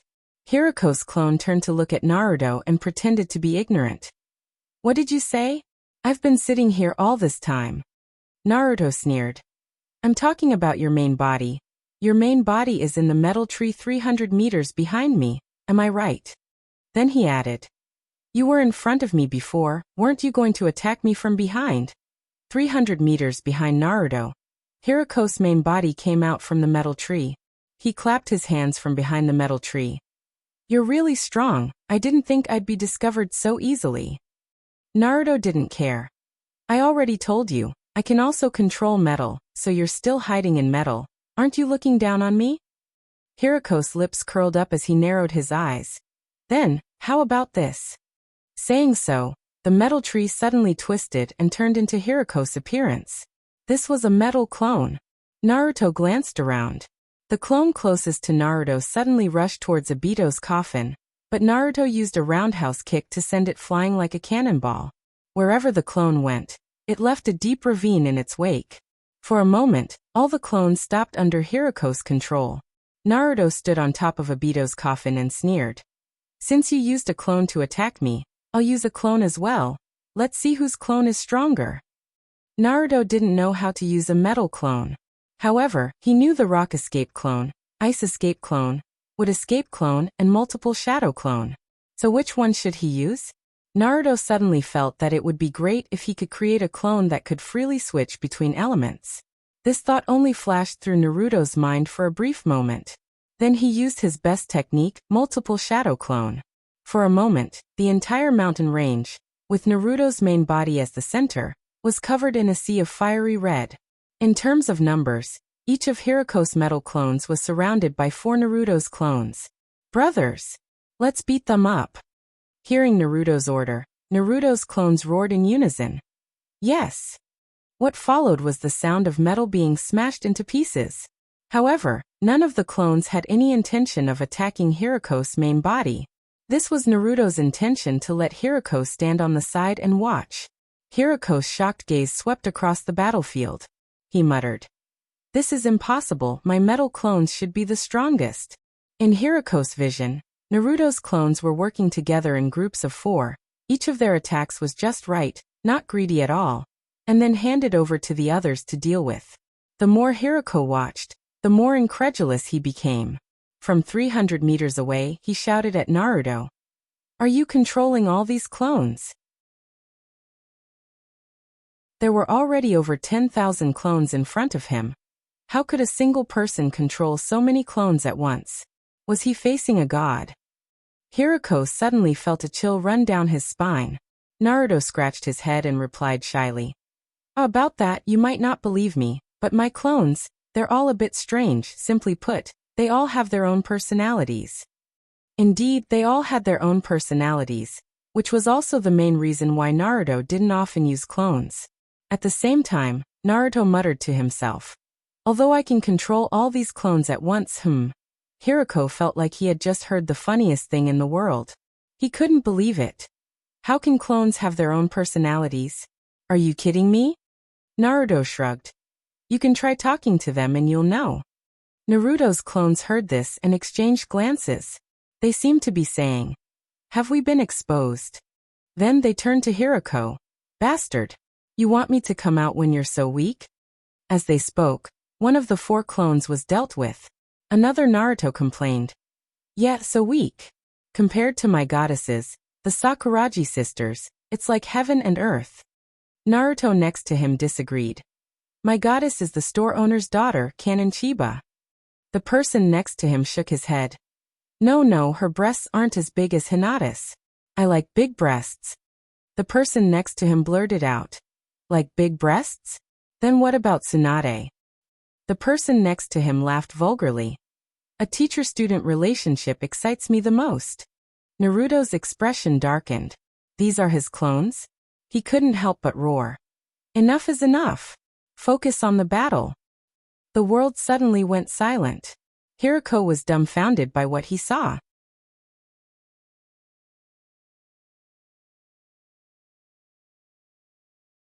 Chapter 489. Hiroko's steel clones were actually quite powerful. By fusing chakra with the steel clones, he was able to control the steel clones to fight. This was a bit similar to the rock release clones. But whether it was in terms of attack or defense, it was much stronger. The only obvious weakness was that its body was too heavy. However, Naruto still recorded the battle and sent it to Little Gunny. "Can you do the same with this steel clone?" Little Gunny watched Naruto's video and exclaimed, "Whoa! Controlling so much metal at once. Naruto Oniai-san, did you meet a god?" "God. I'm sorry, but the god in your eyes is being beaten by me." "I don't think so," Little Gunny continued to exclaim. Little Gunny is already very good, but this guy's chakra is 4 times more than Little Gunny. 4 times? Naruto was very sensitive to the number 4, so he instinctively thought of Hiroko borrowing the abilities of 4 clones. Could it be that Hiroko's chakra is the total number of clones? "How can you be sure it's 4 times? Little Gunny answered as if it was obvious. "Because he can summon 4 times more than I can at most." "Ah, that's possible?" The conversation with Little Gunny came to an end. Naruto's clones quickly dealt with Hiroko's clone. Because Naruto didn't participate in the battle between clones, Hiroko also remained where he was. As soon as the battle stopped, Hiroko sighed. "I thought that my chakra was already shocking enough, but I didn't expect you to summon so much more than me." I lost the battle between clones. Before Naruto could say anything, one of Naruto's clones spoke up. "Of course, I'm the human pillar force of 9 tails." Hiroko was stunned. Naruto was also stunned. Could this clone be any more deceitful? He immediately formed a hand seal to dispel the clones. Many of the clones seemed to have sensed what Naruto was about to do and waved their hands. "Bye-bye, see you next time." Boom! Naruto didn't reply and decisively made a hand seal to remove the ninjutsu. Naruto's heart was complicated for a while. At the same time, Hiroko also had mixed feelings. Would an avatar have its own consciousness? This must be a joke. The clone was just a ninjutsu created by chakra. How could it have its own consciousness? Wait a minute. What did that clone just say? Saying that he was the human pillar force of 9 tails? If it was a tailed beast, then chakra was really alive. If that was the case, what the other party used just now was not a normal clone, but a 9 tails clone summoned by 9 tails chakra? If that was the case, it seemed to make sense. That cunning fellow had actually been tricked by him once. Didn't I say that my steel clone was the strongest? As for tailed beasts, they were completely out of the ordinary. Hiroko had to admit that Naruto was thinking too much. Naruto was only using his own chakra. Naruto looked at Hiroko, who had a gloomy expression on his face, and said, "Now that the warm-up is over, let's get serious." Naruto smiled, and in the next moment, futon body flicker technique disappeared. Naruto's body technique. Rasengan whip kick. Naruto appeared behind Hiroko, gathered a Rasengan on his feet, and threw it directly at him. Can't you absorb ninjutsu? Then I will combine ninjutsu and taijutsu. Let's see how you can absorb it. Naruto's technique was completely aimed at Hiroko's nether release that could absorb ninjutsu. The counter was the close combat burst of taijutsu. If Hiroko really used the curse seal on his hand to absorb Naruto's Rasengan, then Naruto's whip kick would definitely hit him. Naruto's whip kick wasn't that easy to take, especially after the cells in his body digested the 9 tails chakra. Very terrifying. You are too slow. Speed release Kekiai Genkai isn't something your half-baked body flicker technique can compare to. Hiroko's voice appeared behind Naruto's ear. In an instant, Hiroko dodged Naruto's attack. Then he circled behind Naruto. At the same time, he attacked Naruto's back. Naruto didn't have time to turn around because Hiroko's speed release Kekiai Genkai was too fast. But Naruto also had some tricks up his sleeves. Shikaku's secret technique. Wind release. Storm wound. Naruto's chakra's body overflowed and condensed into wind blades. Then the wind blades exploded. If it was a normal person who continued to attack Naruto, they would have been torn to shreds by the exploding wind blades, or even have their bones broken. But Hiroko didn't stop. The seal on his hand lit up. Nether release. Acupoint absorption. The wind blades behind Naruto's back were all absorbed by Hiroko. Then nether release. Evil self-destruction. The wind blades that were absorbed by Hiroko turned into blue flames and burned toward Naruto with majestic momentum. It was comparable to Kakuzu's fire release. While Hiroko was inhaling and exhaling, Naruto's kick landed on the ground, then used the recoil to fly backwards. That flame narrowly brushed past his eyes. Naruto took a deep breath and praised from the bottom of his heart. Your speed release is indeed fast. Then Chakra's yang attribute changed. Monstrous strength. First stage monstrous strength, second stage monstrous strength, third stage monstrous strength. Naruto's body was now covered in 3 layers of monstrous strength. Naruto's feet exploded, and he disappeared. He once again attacked Hiroko. Hiroko dodged again. Still not fast enough. Naruto smiled. It's not over yet. Then monstrous strength. Naruto's foot landed on the ground, creating a large depression. Naruto's taijutsu, Rasengan whip kick. His right foot kicked out, but it missed and landed on the ground. Then he turned around and kicked out with his left foot. Hiroko dodged again and shouted, "Still not enough." Naruto's smile didn't fade. Hiroko probably didn't realize that Naruto was actually using him as a test. Monstrous strength was maintained, but Naruto added Wind Chakra's wind element into the 4th layer of monstrous strength. Monstrous strength. Monstrous strength.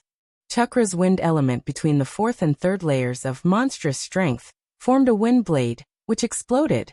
At the same time, the 4th layer of monstrous strength was compressed. And now, Naruto's figure disappeared in front of Hiroko's eyes. Hiroko had a bad feeling, so he immediately metallized his body. The next moment, Hiroko felt a sharp pain in his abdomen as a Rasengan exploded in his chest. Boom! Hiroko's body was sent flying like a cannonball. However, it wasn't a straight shot but a slanted shot towards the ground, So after flying for about 10 meters, it created a large crater. Naruto's monstrous strength was dispelled because of the chaotic chakra's storm. However, Naruto quickly returned to monstrous strength mode. This was the only flaw of Naruto's new technique. Monstrous strength is a good thing. Beating people up feels good. For a moment, Naruto thought of the Yin Seal. If he could learn the Yin Seal and use the Baihao technique, he would be able to stack his strength to a higher level. I should learn it when I have time. However, monstrous strength's control over Chakra's storm was already very high, so if he wanted to increase it further, he wouldn't be able to use monstrous strength. However, if he could fuse it with rapid escape, he wouldn't need to use this technique. Naruto's heart suddenly became hot. Naruto walked in front of the crater and shouted, "Don't play dead!" At this time, the sky was suddenly filled with dark clouds. Hiriko's mist-style bloodline limit. Naruto raised his hand and used metal control. The broken pieces of metal on the ground gathered together and rose straight up. This was the lightning rod that Naruto prepared. It should be useful, right? Naruto wasn't sure. The next moment, the lightning in the sky came crashing down.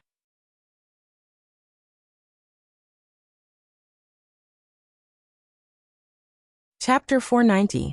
A bolt of lightning descended from the sky. In Naruto's vision, this bolt of lightning was different from normal lightning.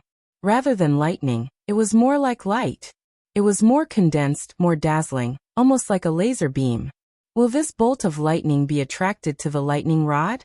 As soon as this thought appeared in Naruto's mind, the bolt of lightning struck. Its target was the lightning rod erected by Naruto. However, the result wasn't good. As the bolt of lightning struck the lightning rod began to burn red.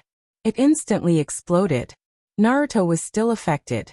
Fortunately, his monstrous force barrier blocked the splashing metal, so he wasn't injured. After the first bolt of lightning, the dark clouds in the sky didn't disperse. Instead, they grew thicker and thicker, and soon, the second bolt of lightning struck. Naruto used the same trick again, raising his hand to erect several lightning rods. But soon, the dark clouds in the sky changed again, turning into a vortex. Mist release. Mist Demon Dragon. Naruto had seen this technique before in the battle between Hiriko and Obito.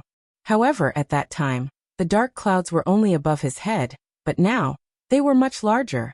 I can't let this technique fall. This was Naruto's judgment. He used his perception barrier to lock onto Hiriko's position. Hiriko's position didn't change. He was still in the hole created by Naruto. Naruto's chakra entered the ground. Earth release. Temporary ninjutsu. Mother Earth's embrace. In an instant, the hole created by Hiriko closed. At the same time, the ground in a 1-kilometer radius around Hiriko began to sink. This sinking didn't cause the ground to sink.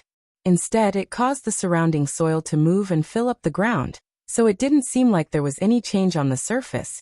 But Hiriko's position was being pulled into the ground. The dark clouds in the sky were still gathering, and the vortex spun faster and faster, gradually causing the surrounding dark clouds to spin as well. This meant that Hiriko's ninjutsu was still going on. At the same time, Hiriko's position was like an elevator with its rope cut off, moving faster and faster. This was because Naruto had begun to gradually shrink the area under his control. The smaller the area of control, the higher the speed. 50 meters, 100 meters, 200 meters. At the 50 m mark, the acceleration was slow, so Hiriko couldn't feel it clearly. At 100 meters, Hiriko finally felt that something was wrong, but he didn't want to stop here. He wanted to use his most ferocious attack to finish off the enemy. However, his speed suddenly increased, and he soon reached 200 meters. At this time, the dark clouds in the sky were very magnificent. Just a glance at the mighty heavenly might was enough to make people tremble with fear. He couldn't let this drag on any longer. Naruto put his palms together. The crater Hiriko was in began to collapse. The pressure formed by the collapse of 200 meters of land was comparable to the force of a hydraulic press. Not to mention that Naruto's chakra was assisting him. The dark clouds in the sky dispersed. Fei Duan, who was watching from the sidelines, sighed in relief and asked Naruto, "Is the battle over?" Naruto didn't answer. He pressed both hands against the ground and continued to channel chakra. This time, with Naruto as the center, the ground within a 1-mile radius caved in. The originally weathered sand began to harden and harden into rock. Was the battle over? No. Naruto had stopped Hiroko's first wave of attacks, but Hiroko had also changed from mist release to steel release. Because of that, even though Hiroko was being squeezed into the ground, his life wasn't in danger. Keep increasing the pressure until he dies. This was Naruto's idea. However, within the perception barrier, Naruto saw Hiroko's hand seal being activated. Underworld release. Suction point. For a moment, the earth element chakra that Naruto used to harden the ground was swallowed up by Hiroko. The control of the ground was taken away by Hiroko, and in the next moment, Hiroko directly broke through the ground using earth release.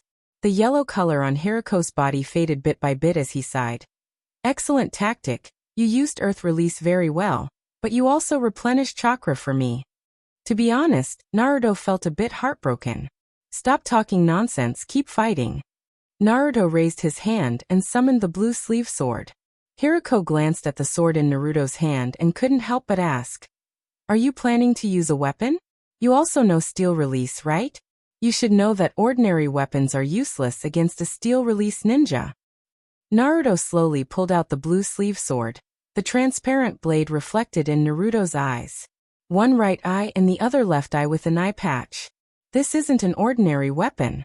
After pulling out the blue sleeve sword, Naruto inserted the scabbard into the ground. The curse seal on the scabbard was triggered. It was a support-type curse seal, the slow curse.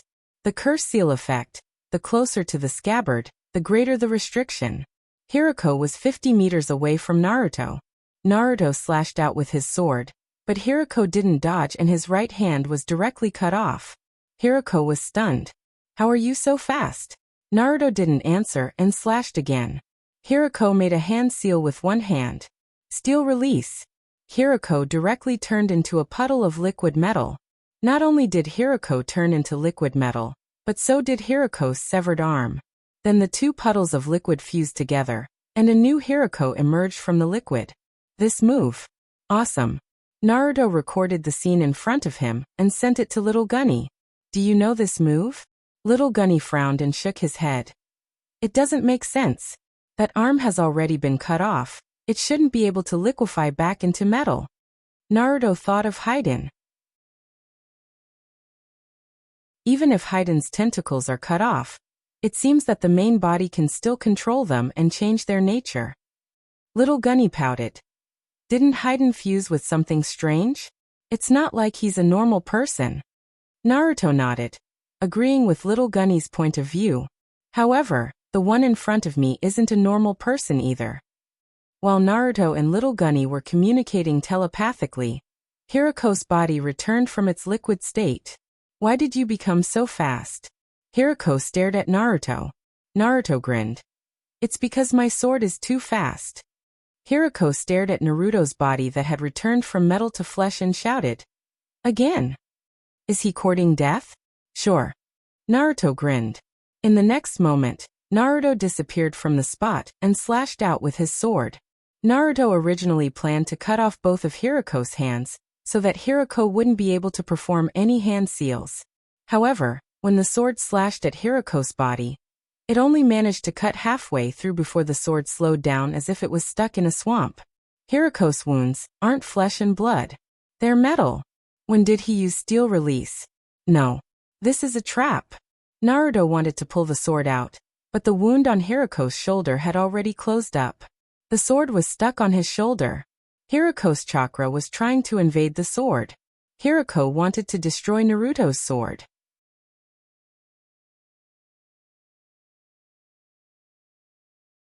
Chapter 491. Hiroko's chakra seeped into the blade of the green sleeve sword.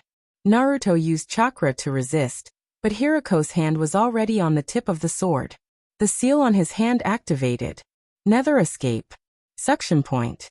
Naruto's chakra was dispelled. Naruto glared at Hiroko. "You're really hard to deal with." Hiroko sneered. "I don't know how you became so fast, but you can't beat me." "I don't know how I became so fast, because I didn't become so fast." It's you who became so slow. Idiot. Naruto contacted Nine Tails. Little Nine. Chakra. Nine Tails' chakra erupted from Naruto's body. Naruto injected Nine Tails' chakra into the green sleeve sword. In the next moment, when Hiruhu swallowed the Kyuubi's chakra, his body felt extremely uncomfortable. Nether escape suction point was also forced to stop. Hiruko's body twitched, veins popping out all over his body as he shouted with a ferocious expression. What did you do? At the same time, the steel release on his body became unstable, flickering in and out of existence. Naruto pulled out the green sleeve sword and slashed again. I didn't do anything. This time, the sword landed on Hiruko's body. Clang. But the steel release disappeared again, and Naruto's sword left a long gash on Hiruko's body. He turned around and slashed again. I just fed you a bit of Nine Tails chakra. This time, the sword went deeper into the flesh, but soon, the sound of metal scraping against metal could be heard. Hiruko's body was constantly changing between the state of flesh and metal. But that wasn't important. What was important was that Naruto's sword was now stained with Hiruko's blood. At this point, Hiruko's life and death were in Naruto's hands. Naruto jumped and arrived at Fei Duan's side. Keep his blood for now. A tentacle extended from Fei Duan's left hand and landed on the sword, swallowing the blood into its body. Save? Why don't we just kill him? Naruto smiled slyly and said, Wait for my news. If I tell you to kill him, then kill him. Before that, I want to use him to practice. After that, Naruto returned to Hiruko's side. Hiruko was still struggling, but he seemed to have stabilized quite a bit. Perhaps it was because Nine Tails' chakra had devoured less, so it did not have a fatal reaction? Naruto placed his hand on Hiruko's body. Magnet release. Magnetization. Then he pulled it to where the scabbard was. Hiruko's movements became even more sluggish. Even his struggling seemed to be in slow motion. The effect is outstanding. And then, using magnetic escape to attract all the surrounding steel? Then using steel to crush him to death? This was a move, but Naruto could tell that Hiruko was about to recover.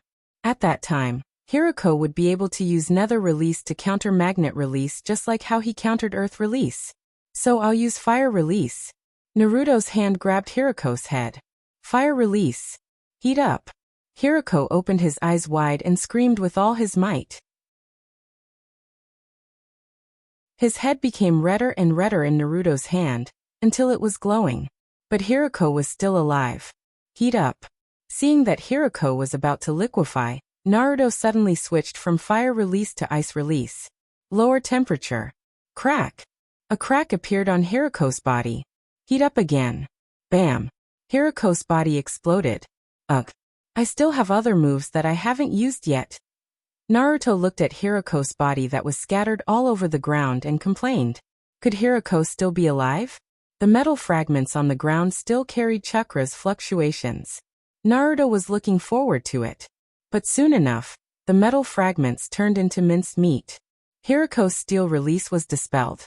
Looking at the minced meat on the ground, Naruto was sure that Hiruko was dead. Naruto picked up the minced meat on the ground and sealed it in a storage scroll, then burned everything else to ashes. This battle was also very intense, but Naruto still felt a bit unsatisfied. He felt like he couldn't use his full strength. Haiden, do you have anything to say after watching my battle? As the saying goes, the onlooker sees the most clearly, so Naruto wanted to ask Haiden for his opinion. However, Haiden didn't understand what Naruto meant and directly flattered. Boss, you're too amazing. Naruto waved his hand. Let's not talk about that. I want to ask if you saw anything lacking in my battle. Haiden opened his mouth, then closed it again, as if he wanted to say something. If you have something to say, then say it. Haiden said. That? I want to ask, how many chakra nature transformations does boss have? Naruto froze. Haiden should be trustworthy, right? He should be trustworthy after being hit by Koto Amatsukami. There are wind release, water release, fire release, earth release. Well, the basic 5 chakra nature transformations, except for lightning release, I have all of them. Lightning release will be fused with mist release in a while. Naruto said to himself in his heart. Then he continued. Bloodline limits. Ice release, magnet release, wood release and steel release, these 4. Haiden was dumbfounded. Along with Haiden, the 3 white Zetsu on Obito in the metal coffin were also dumbfounded. These 3 white Zetsu were placed on Obito to monitor him. After Obito fell into a coma, the 3 of them planned to save him. However, the metal coffin trapped them, otherwise they could have directly used wood release to take Obito and quietly escape. Where did this guy come from? One of the white Zetsu intertwined with the other 2 with a root to communicate. You ask me, who should I ask? The other one replied. The one who asked the question choked for a moment, but still said seriously. Lurk a little longer, and find out more information. TSK, you can't escape even if you don't want to. The guy who answered before choked again. The one who asked the question finally stopped talking. After a long while, a giggle sounded in their minds. No. 103. Can you not always be half a beat slower? This time the laughter was also gone. Haiden was stunned for a while and couldn't help but ask. Boss, you're not lying to me, right? Naruto raised his hand. First, a fireball. This is fire release. Then he swung his hand and cut a gully in the ground. This is wind release. With a raise of his hand, an earth spear rose from the ground. This is earth release. Then a water ball appeared in his hand. This is water release. Naruto nodded stiffly every time he demonstrated a Haiden. The water ball in Naruto's hand instantly turned into an ice ball. This is ice release. Then a wooden stick came out of the ice ball. The wooden stick sprouted and grew a bud, followed by lush leaves. This is wood release. Then the tree lit up with a metallic luster from the bottom to the top. This is steel release. The metal tree floated in Naruto's hand. This is magnetic release. Haiden nodded his head and his neck stiffened, and he couldn't even nod. Naruto waved his hand in front of Haiden's eyes. Did you see it clearly? Now tell me, what was lacking in my battle just now? Haiden still looked dull.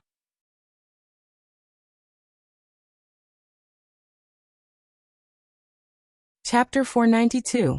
By the way, I can also use Yang Chakra's nature transformation. Naruto suddenly added. This made Fei Duan's brain, which was already a little stuck, even more confused. For basic Chakra's nature transformation, for bloodline limits and Yang style? Was this something a human could master? Even if Haiden was used to seeing all kinds of monsters in the Akatsuki organization, he was still shocked. I think. Boss is very strong, stronger than me. If I fought with Hirako just now, the one lying on the ground right now would be me. Naruto pulled out the scabbard from the ground.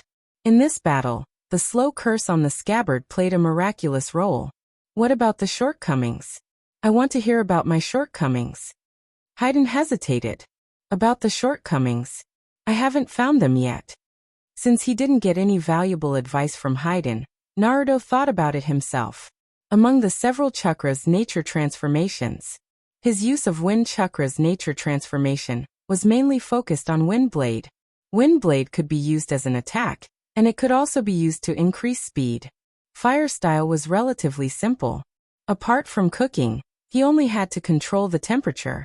Fire style raised the temperature, ice style lowered the temperature, sudden hot and sudden cold. This was also the method Naruto used to deal with Hirako. Earth style. In addition to running in the ground, he also understood some uses of gravity. As for the other bloodline limits, he had only developed a limited number of them. It could be said that he knew how to use them, but he didn't have any big moves. Boss. Seeing Naruto sitting alone on the stone bench created by chakra, Haiden couldn't help but call out. Naruto came back to his senses and looked over. At this time, Haiden was standing in front of Naruto with his hands crossed, looking nervous and embarrassed. What's the matter? Fei Duan quietly pointed at the metal coffin with the soil in it. Boss, you promised me. What did he promise? The 4 hearts with bloodline limits in the 4 coffins? Naruto did not forget about this matter, nor did he intend to deny it. He was waiting for the cooldown of Kodo Amatsukumi Sharingan to cool down, so that he could use it on Obito once and for all. Don't worry. Since I've promised you, I'll definitely give you those 4 hearts. Fei Duan nodded again and again. At this time, the The ring on Fei Duan's hand suddenly transmitted a notice of the Akatsuki's meeting. Hayden didn't answer the call directly. Instead, he looked at Naruto. Do you want to answer it? Naruto went straight to the metal coffin containing Obito, and took off the ring from Obito's hand. Reject it first.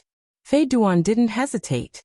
Following Naruto's instructions, he formed a seal with his hands and rejected the meeting notice. It wasn't rare for Akatsuki to refuse a meeting.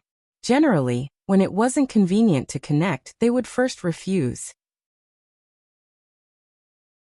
Then he would find a stable environment and contact the organization.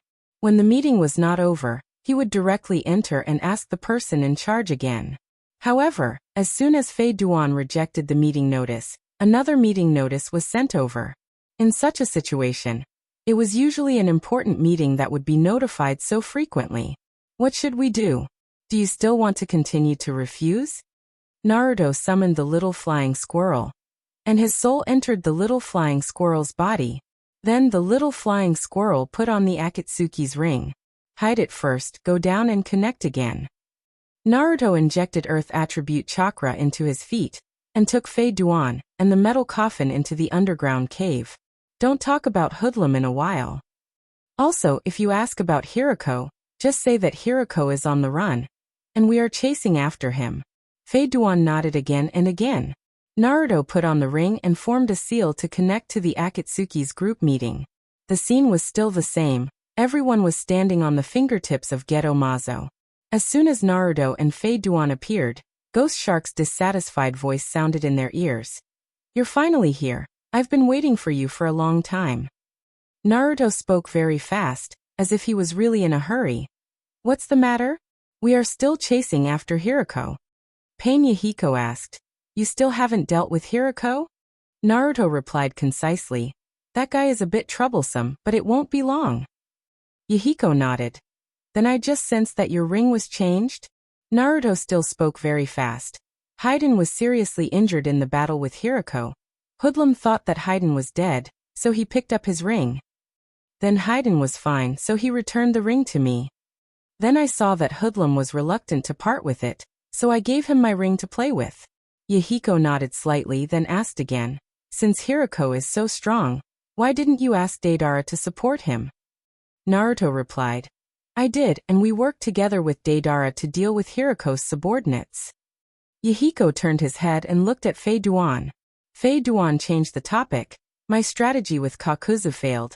Kakuzu's consciousness was erased by the enemy's lightning strike. As soon as this sentence came out, the Akatsuki members all looked at him. Erase consciousness? Does that mean Kakuzu is dead? The one who asked was Seiji. Fei Duan replied. Something like that. Maybe the two of us really merged into one. Tsunade looked at Fei Duan's left arm. Everyone in the Akatsuki's body was composed of rainbow-like streamers, so Tsunade could only see an image, not Fei Duan's original appearance. Tsunade asked, Then can you still use Kakuzu's ninjutsu? Fei Duan replied, Yes, I know everything he knows. Tsunade didn't speak anymore, and she didn't hide the fact that she rolled her eyes. With one of their teammates gone, the meeting became silent. Yahiko didn't ask any more questions, and went straight to the point. The main purpose of this meeting is to inform you to kill all the members of the underground trading house that you have come into contact with, and suspend the mission for those who haven't. Yahiko just issued an order, and he didn't even explain the reason. Then several people reported the progress of the mission, and the meeting was dismissed. Deidara's image didn't hurry to leave, and he shouted to Naruto. Is there any more trouble? Do you want me to help? Naruto replied coolly, Everything is under control. Then Naruto disappeared. Rain Country Emperor's Building. In the dark hall, there were only two people, Nagato and Konan. Nagato was sitting on a chair, with several black pipes inserted into his back. Konan was standing beside him. Nagato didn't look at Konan, and under his dark red hair, he looked outside the hall with his Rinnegan. At this time, it was raining outside the palace. There was no thunder or lightning, only an endless drizzle. The two silently listened to the sound of the rain outside the hall. Konan was the first to speak. The Air Regiment lost to Woodleaf in the Second Shinobi World War. Conan's voice was as cold as ever. Nagato didn't withdraw his gaze, and his eyes continued to look outside. This time, he came back to find trouble with Woodleaf. Conan looked at Nagato. I heard that Sensei is now in charge of Woodleaf. Nagato's face was expressionless. I really miss Sensei. At the same time, on the other side, Naruto opened the portal, intending to take Obito to the snow country. Fei Duan, you take the flying squirrel and wait for me here for a while. I'll be back soon.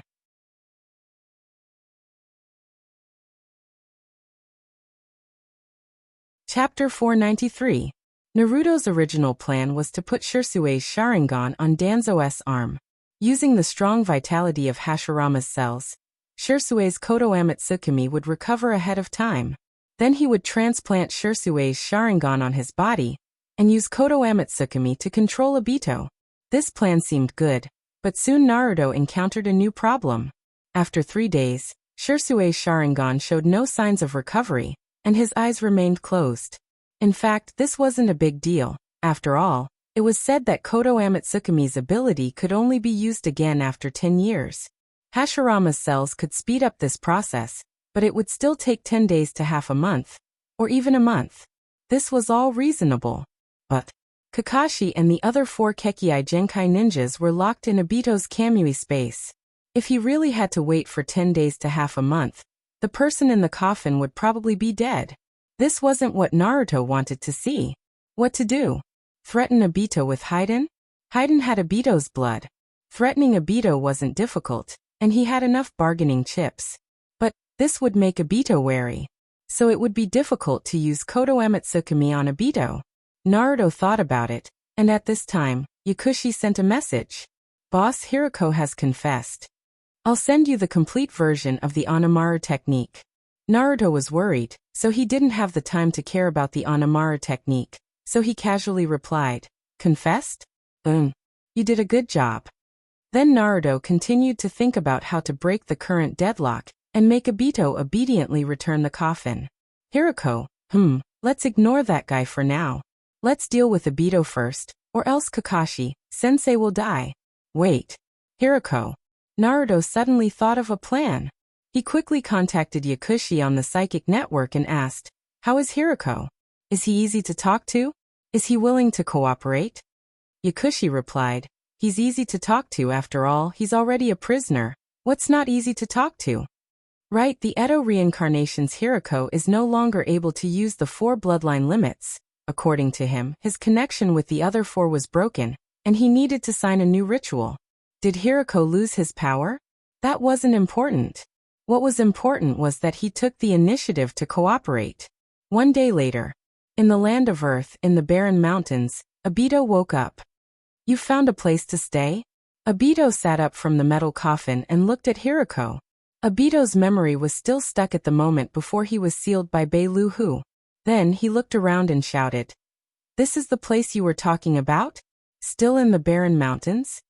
Hirako didn't answer and simply coldly replied, very well, give me my 5 coffins first. Obito turned to look at Hirako. Obito hesitated. That. Of course I have to return it to you. After all, it was originally yours. Ah ha ha ha ha, Bei-Lu said coldly. Cut the crap. Do you want to be electrocuted? Or, let the metal implanted in your body explode? Being electrocuted was impossible, because Hirako had already lost 4 Kekkei Genkai. But as for the metal, Naruto had a way. Naruto controlled the metal implanted in Obito's body, and began to slowly elongate it. It felt as if a knife was stabbed into his body, and then stirred it up. Under the mask, Obito's forehead began to sweat. Obito shouted, stop! Stop now! I'll give you the 5 coffins. Saying so, Obito activated his Kamui Sharingan. 1 coffin, 2 coffins, 3 coffins, then it stopped. What about the other 2? Obito asked. Giving you 3 is to prove my sincerity, but what about yours? Hirako raised his hand. You said that I can join the Akatsuki if I have the ring, right? Seeing that Hirako had already put on the ring, Obito asked in disbelief. You've chosen to join the Akatsuki? Hiru replied. That's right. That's why I want the other 2 coffins back as well. Obito activated his Kamui Sharingan once again. 5 coffins, that's strange. Hirako contacted Naruto and asked, "What's next?" Naruto's voice sounded in his ear. "Verify if the 5 coffins are intact, and if the people inside are still alive." Hirako walked into one of the coffins, and was about to open it when the world in front of him suddenly changed. The barren mountain was still the same barren mountain, but the metal coffins were covered in dirt, and the 4th and 5th coffins had disappeared. Hirako was shocked. Where is that person? Then Hirako thought of a possibility. He's in a genjutsu. When did it happen? If the 3 coffins were still there, then it must be when the 4th coffin was summoned. Suddenly, a loud explosion sounded in his ears. Hirako raised his head and saw another person fighting just like him. Is he still in a genjutsu? Hirako was confused. At this time, Naruto's voice sounded in Hirako's ears. You've escaped from the genjutsu? You're really useless. You were defeated by the genjutsu in an instant. I'm using your appearance to fight now. Why don't you check the 3 coffins? Hirako hurriedly checked the 3 coffins. The seals on the 3 coffins were still there, and the people inside were still there. Hirako was about to answer, but he had other thoughts. He had already lost control of his 4 bloodline limit genjutsu. Then right now, Hirako's hand couldn't help but reach into the coffin. But a hand suddenly appeared on his shoulder. Oi, the people inside are all mine. Don't even think about doing anything else. Hirako turned around and saw another him. Who is this?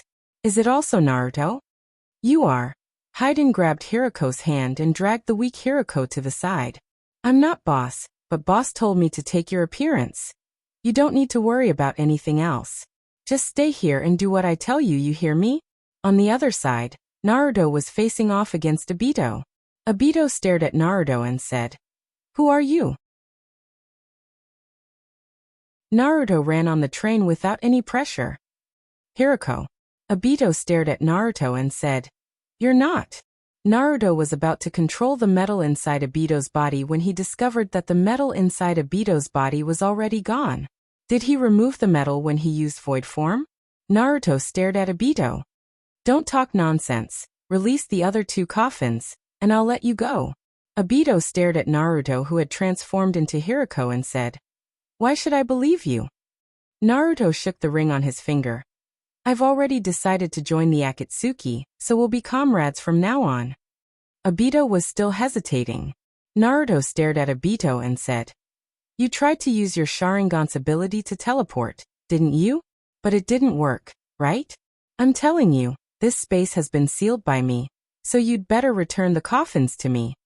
Obito hesitated for a moment, and a layer of ripples appeared in the space in front of him, and 2 coffins appeared in front of Naruto. Finished. Obito stared at Naruto and said, Can I go now? Naruto pointed in a direction. Go, don't look back, go straight in this direction, and after 1 kilometer, you'll leave the space-sealed area. Obito didn't look back and walked forward in big strides. In fact, he was also on guard. Naruto ordered Hayden through spiritual link. Use Death Master's blood. Hayden activated Death Master's blood. Naruto took a big stick and hit the back of Hayden's head. Bang. Hayden was fine, but on the other side, Obito was directly knocked unconscious. Naruto threw the big stick aside and clapped his hands. Done. But when Naruto approached Obito, his face changed. Who are you? The fake Obito closed his eyes, and the muscles on his face twitched.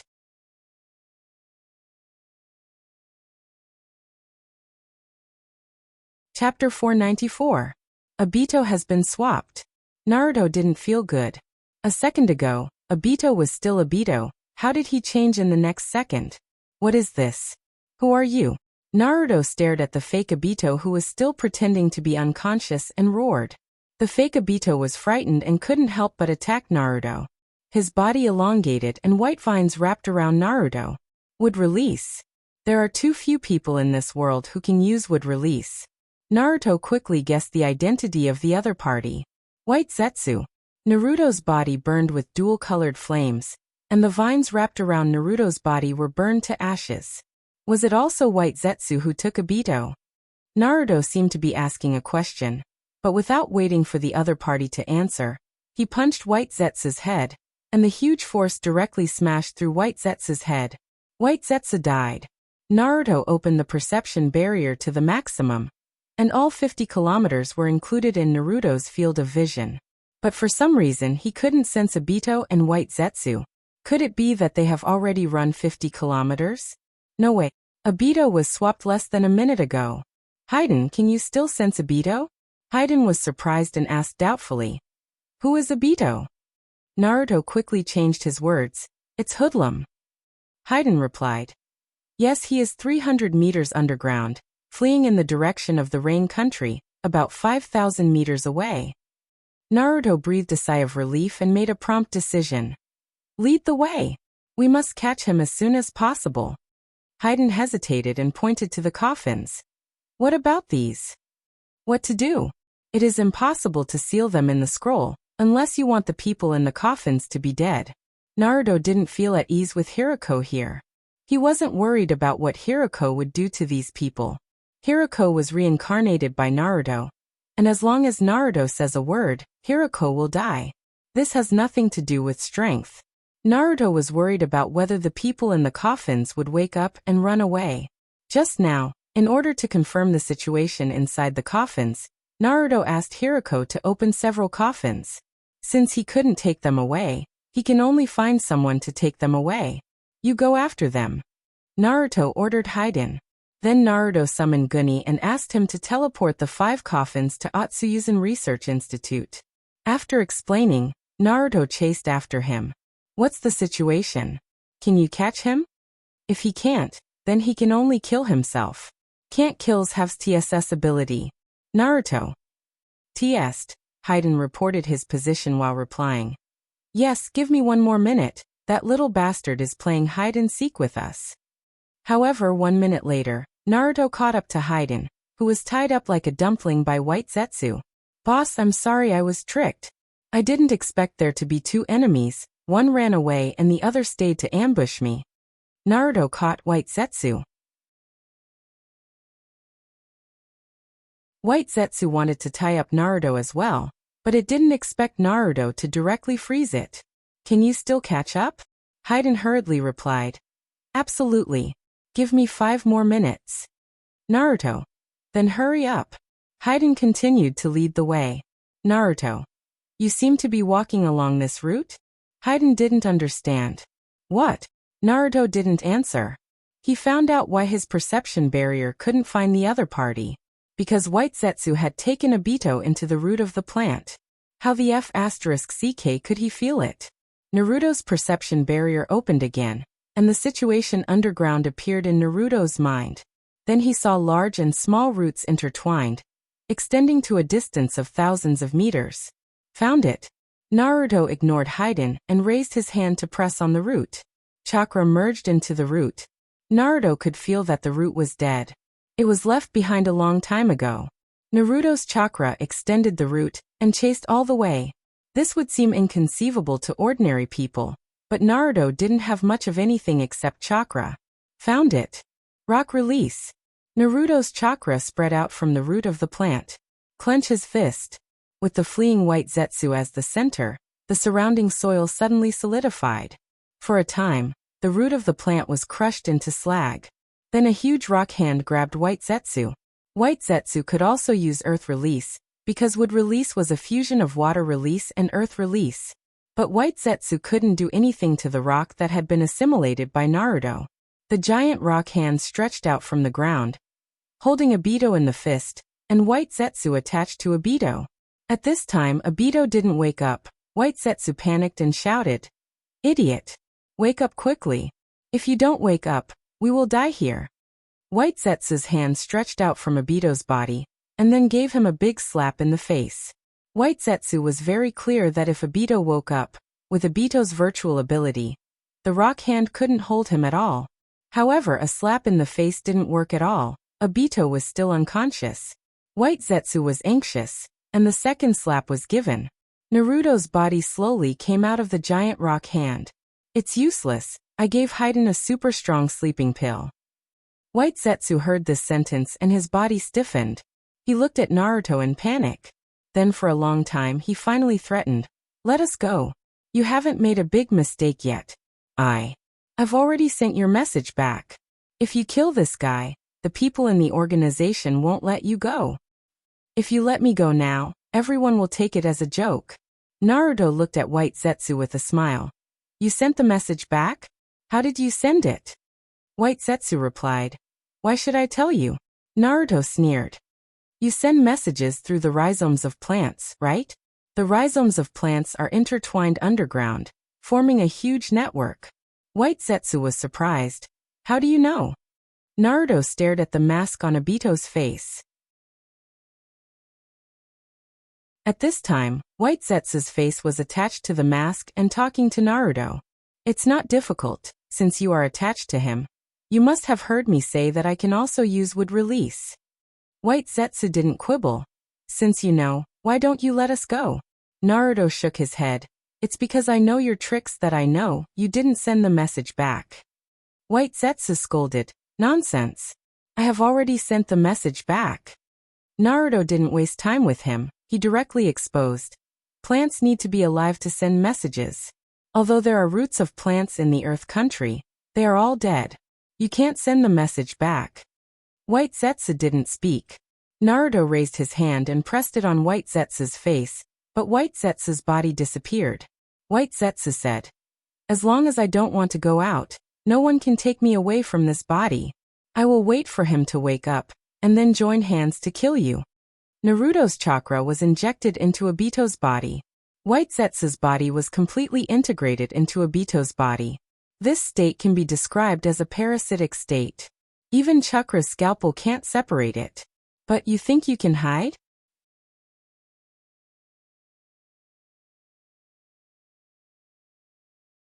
Chapter 495. Naruto brought Obito back to the Great Snow Mountain Research Institute. After that, he called Hinata over. "Hinata, inject Curse Seal Immortal Power into this body." Curse Seal Immortal Power is the force of nature that can be controlled by Curse Seal mode. Although he doesn't know the principle, Naruto knows that this thing can deal with White Zetsu. Okay.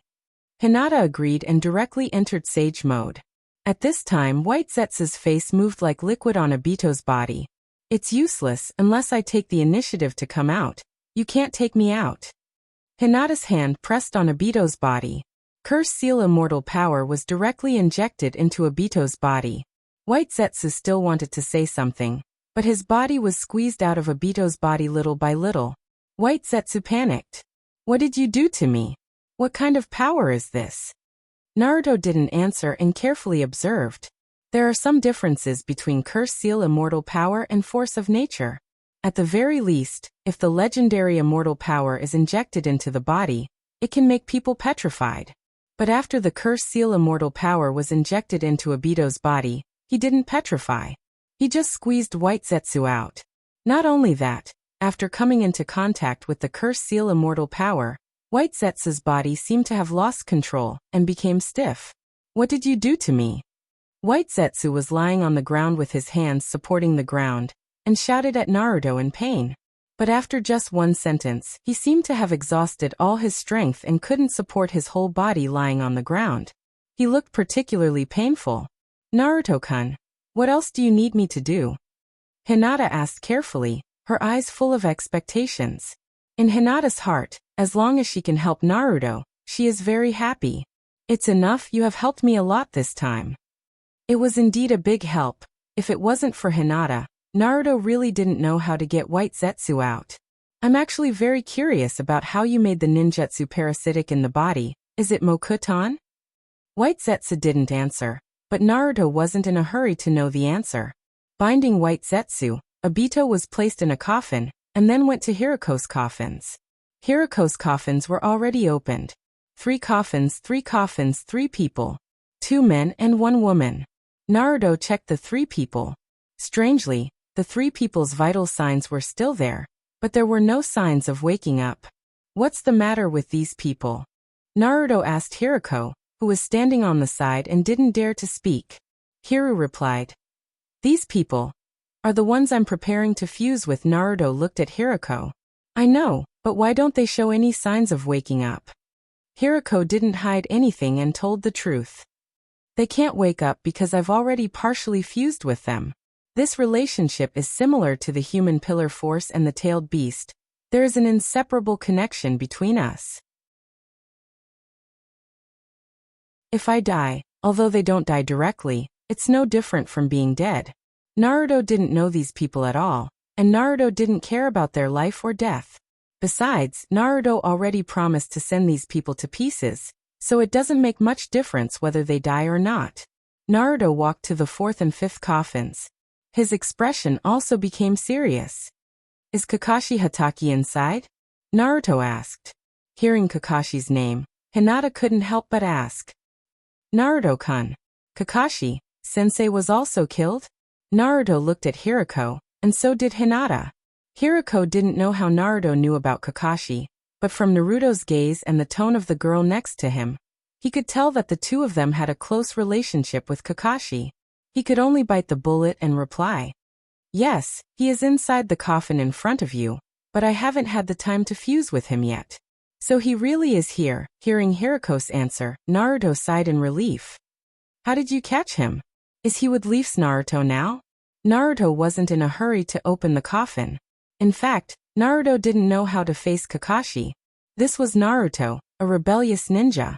Naruto was afraid that Kakashi would kill him as soon as he saw him. After that, Hirako explained his encounter with Kakashi to them. When he heard Hirako say that Kakashi came out to find him, Naruto felt a bit uncomfortable. Then he heard Hirako transform into him to lure Kakashi. Naruto was even more annoyed. You didn't die with any regrets. Naruto looked at Hirako and couldn't help but ridicule. Hirako smiled awkwardly, then asked with a guilty conscience. Do you want to continue? Naruto rolled his eyes. No need. Then Naruto stared at the coffin in silence. Hinata walked up to Naruto and grabbed his hand. Naruto-kun. Naruto looked at Hinata and asked, do you want to see Kakashi-sensei? Hinata didn't say whether she wanted to or not. She looked into Naruto's eyes and said seriously, I will listen to Naruto-kun. Naruto hugged Hinata in his arms, then put his chin on Hinata's head and thought. Hinata's body stiffened, and her expression suddenly became a bit resentful. At this time, the little bat on Hinata's body that was connected to Hinata felt her displeasure. It came out from Hinata's hair and stared fiercely at Naruto. Then Naruto grabbed it and put it under his chin for a moment. The little bat understood its master's feelings. That Kakashi won't wake up in the coffin, right? Naruto suddenly hugged Hinata to prevent Kakashi from suddenly breaking out of the coffin and biting people like a mad dog. Hiru replied, no, as long as the seal on the coffin is not opened, the person inside will be in a state of deep sleep. Hearing this sentence, Naruto was relieved. Then he pointed to the coffin next to him and said, then open this coffin for me. The coffin that Naruto pointed to was another coffin that hadn't been opened. Hirako hurriedly walked forward, formed a hand seal, and unsealed the coffin. The coffin was opened, and there was a man inside, sleeping like the other three. Introduce me to the abilities of these four people. Hiru pointed to the coffin that was opened first and said, this Iwagakure ninja has steel release Kekkei Genkai. Naruto already had steel release, so he wasn't very interested. Naruto wanted to integrate the other three: mist release, lightning release, and dark release. Among these three, Naruto wanted to integrate mist release first. Mist release is a fusion of water release and lightning release. Integrating mist release can make up for his lack of lightning release. Hiru continued, pointing to the only woman in the coffin and said, this Sannin has lightning release Kekkei Genkai. Then he pointed to the man next to her. This mist ninja has dark release Kekkei Genkai. Naruto's gaze fell on the last person. This cloud ninja has mist release Kekkei Genkai. That's him. Naruto let go of Hinata and walked towards the man.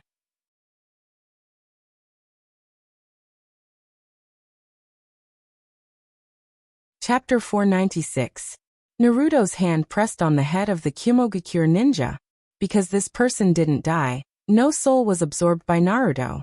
Naruto could only try to establish a connection with this person using spiritual link. There was no response. This was also expected.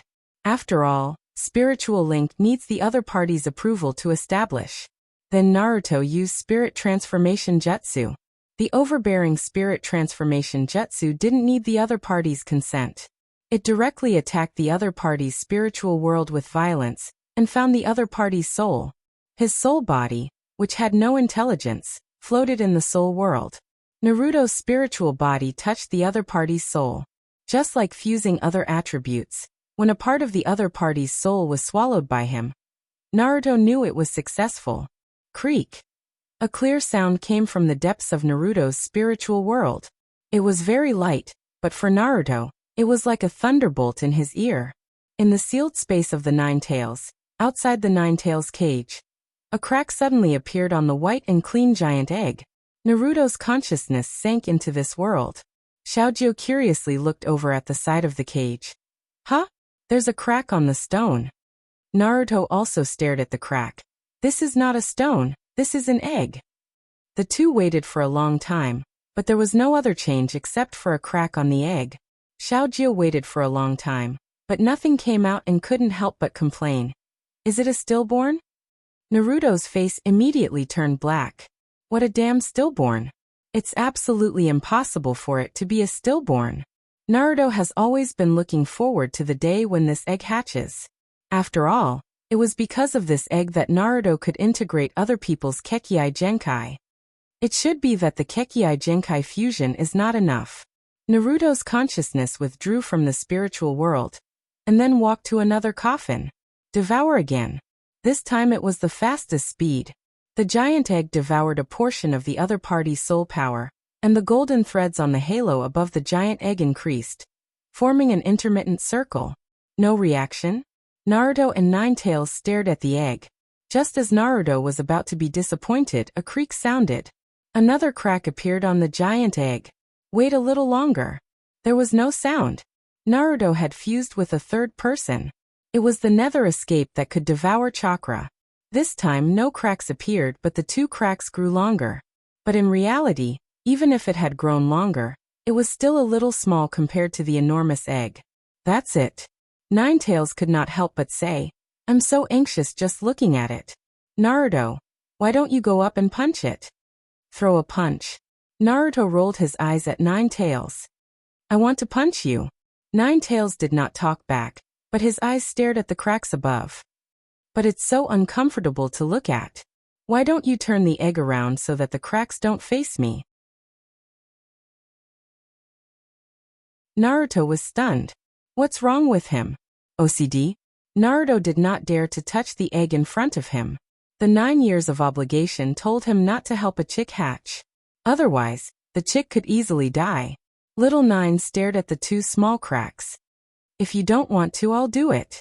Then Nine Tails really reached out from the gap in the cage. What is he doing? Is he going to turn the sky upside down?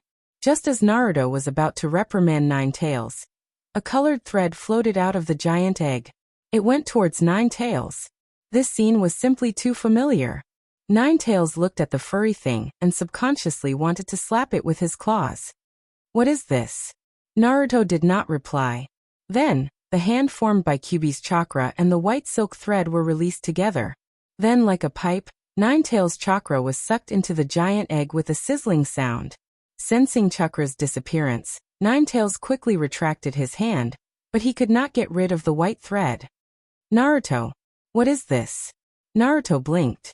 The giant egg continued to devour, and Nine Tails, who had recovered a lot, shrank again.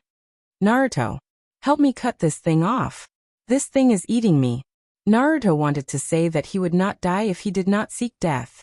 If Nine Tails did not provoke Nine Tails, the giant egg might not devour Nine Tails?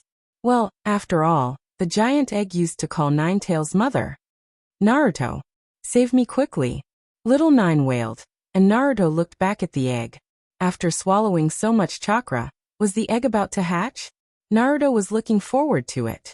In the end, what Naruto did not expect was the two cracks on the giant egg grew again. It healed. What was going on? He thought it was about to hatch, But it went back? What was going on? When the cracks on the eggshell were completely closed, the white threads that were wrapped around Ninetales' body were retracted. Little Nine's figure was pitiful, and he returned to his appearance when he had just returned from outer space. Small and skinny. Naruto. I hate you. Ninetales lay on the ground with a look of despair, staring fiercely at the giant egg. Naruto was also quite annoyed. Why do you hate me? If you didn't provoke it, maybe in a few days, I would have fused with a few bloodline limits, and the egg would have hatched. Now it's fine, I don't know when it will be. You're fine, the cracks have healed, and you got what you wanted, so you don't have to worry about it anymore. Ninetales said weakly, I'd rather continue to worry about it. Then he couldn't help but complain. What the hell is this thing? Naruto didn't answer, because Naruto didn't know either. The giant egg didn't hatch, and there was no movement, so Naruto could only withdraw his consciousness from Ninetales' sealed space. Naruto-kun. Kakashi-sensei. Naruto stood up and looked at the only coffin that hadn't been opened, and said hesitantly, It's good to just close it like this. Don't you think that Kakashi is right beside us? Hinata bit her lower lip. But this uncle said that the coffin's seal only makes people enter a state of deep sleep, and can't go on a hunger strike like the corpse coffin. Kakashi, sensei can't stay inside. He will starve to death. Uncle? Is she talking about Hirako? Naruto looked at Hirako, and Hirako was also looking at him. Seeing Naruto looking at him, Hirako quickly lowered his head. Let's wait a little longer. We're not in a hurry anyway. Naruto said perfunctorily. He really didn't want to see Kakashi. Although Kakashi's behavior of leaving the village to look for him made him, who boasted of having a heart of stone, feel a little touched. But Naruto knew very well that the more he acted like this, the more uneasy Kakashi would be when he saw him. At that time, there would be a lot of beating and electric shocks. Thinking of the fear of Kakashi's electric shocks every day in Woodleaf, Naruto couldn't help but shudder. I can't let him out now. At least wait until he learns lightning escape. I'll send these 4 people to hide in. At the same time, in the barren mountains of the Earth Kingdom, Fei Duan-Chue sat on the ground dejectedly and muttered, You said you would give me the hearts of 4 people. Bully. What a bully. The little flying squirrel was sleeping motionlessly in Haiden's pocket. Without Naruto's control, the little guy was like an ordinary hamster. Haiden looked at the little guy sleeping soundly in his pocket and continued to complain. Sleep. Sleep. Sleep. You only know how to sleep all day long. Are you a pig? At some point, Naruto appeared behind Haiden and shouted, Who are you calling a pig?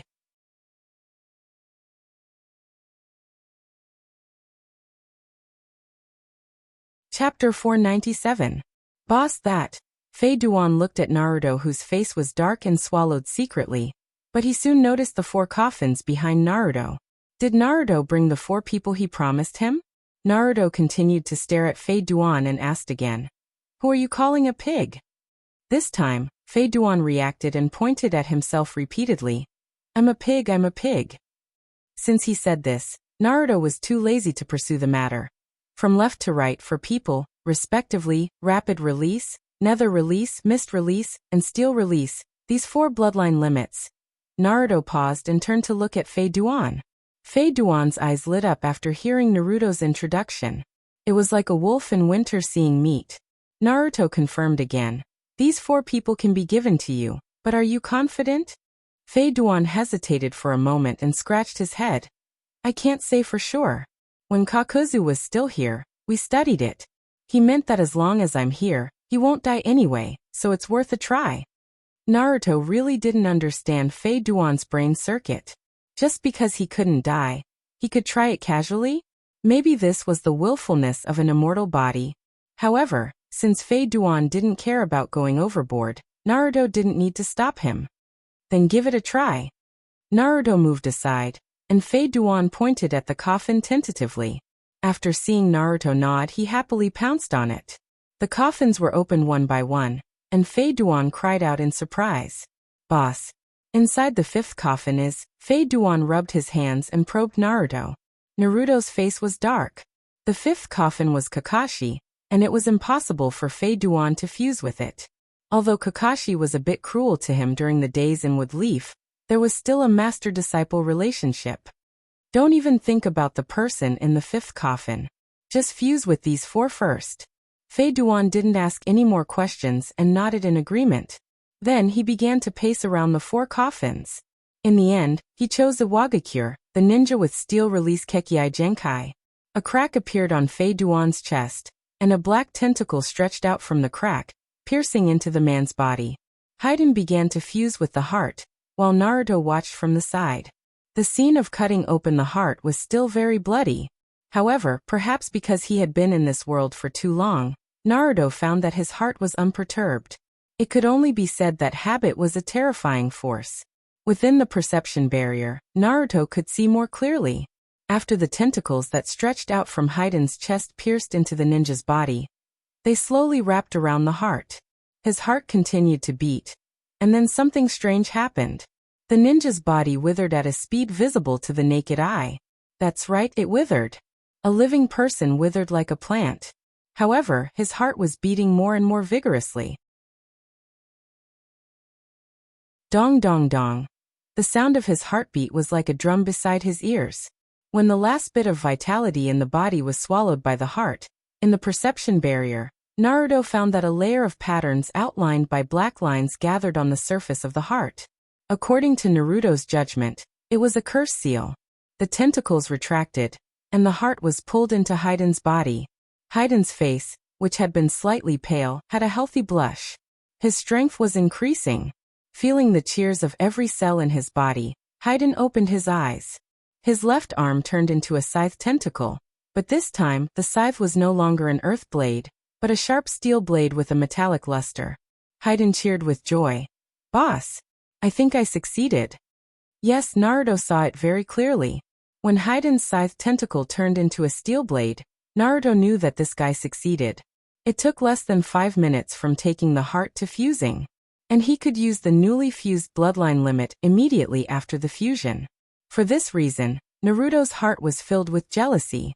Every time he fused a new bloodline limit, it would take a few weeks, or even a few months, to master it.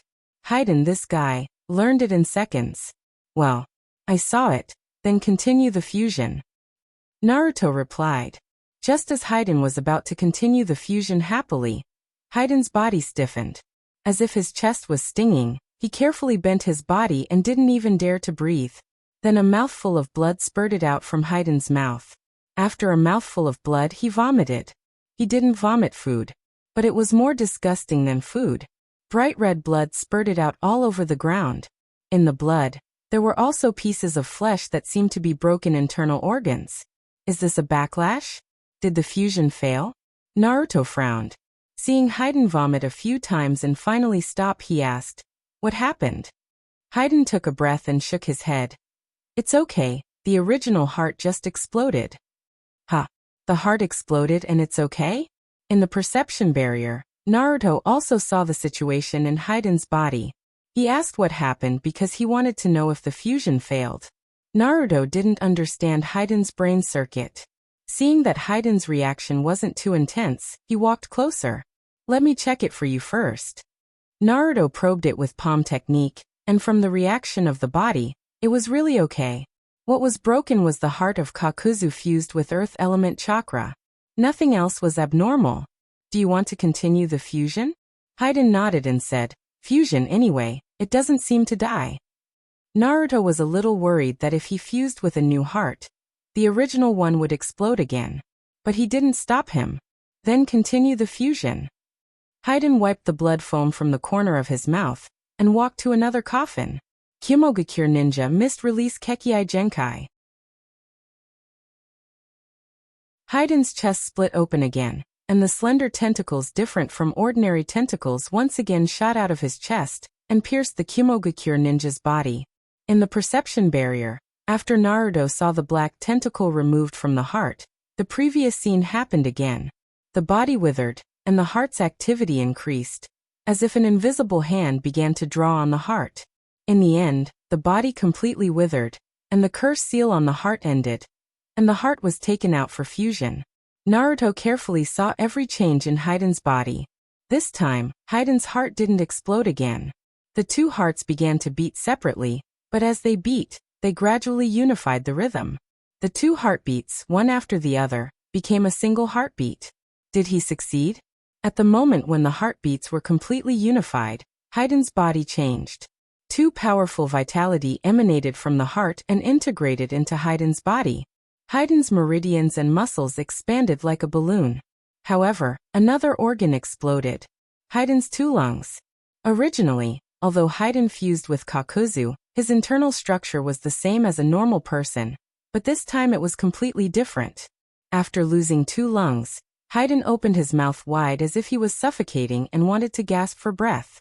His hands covered his neck, struggling desperately, and blue veins were exposed. Naruto quickly reminded, "Use chakra instead of breathing." With Naruto's reminder, Hayden finally stopped struggling, and chakra replaced oxygen to maintain the normal operation of the body. It seems that you won't be able to breathe normally in the future. Naruto looked at Hayden. Do you still want to fuse? You're tuning in to the Earbook Haven YouTube channel. Don't forget to subscribe and join us on this journey to catch the most captivating stories.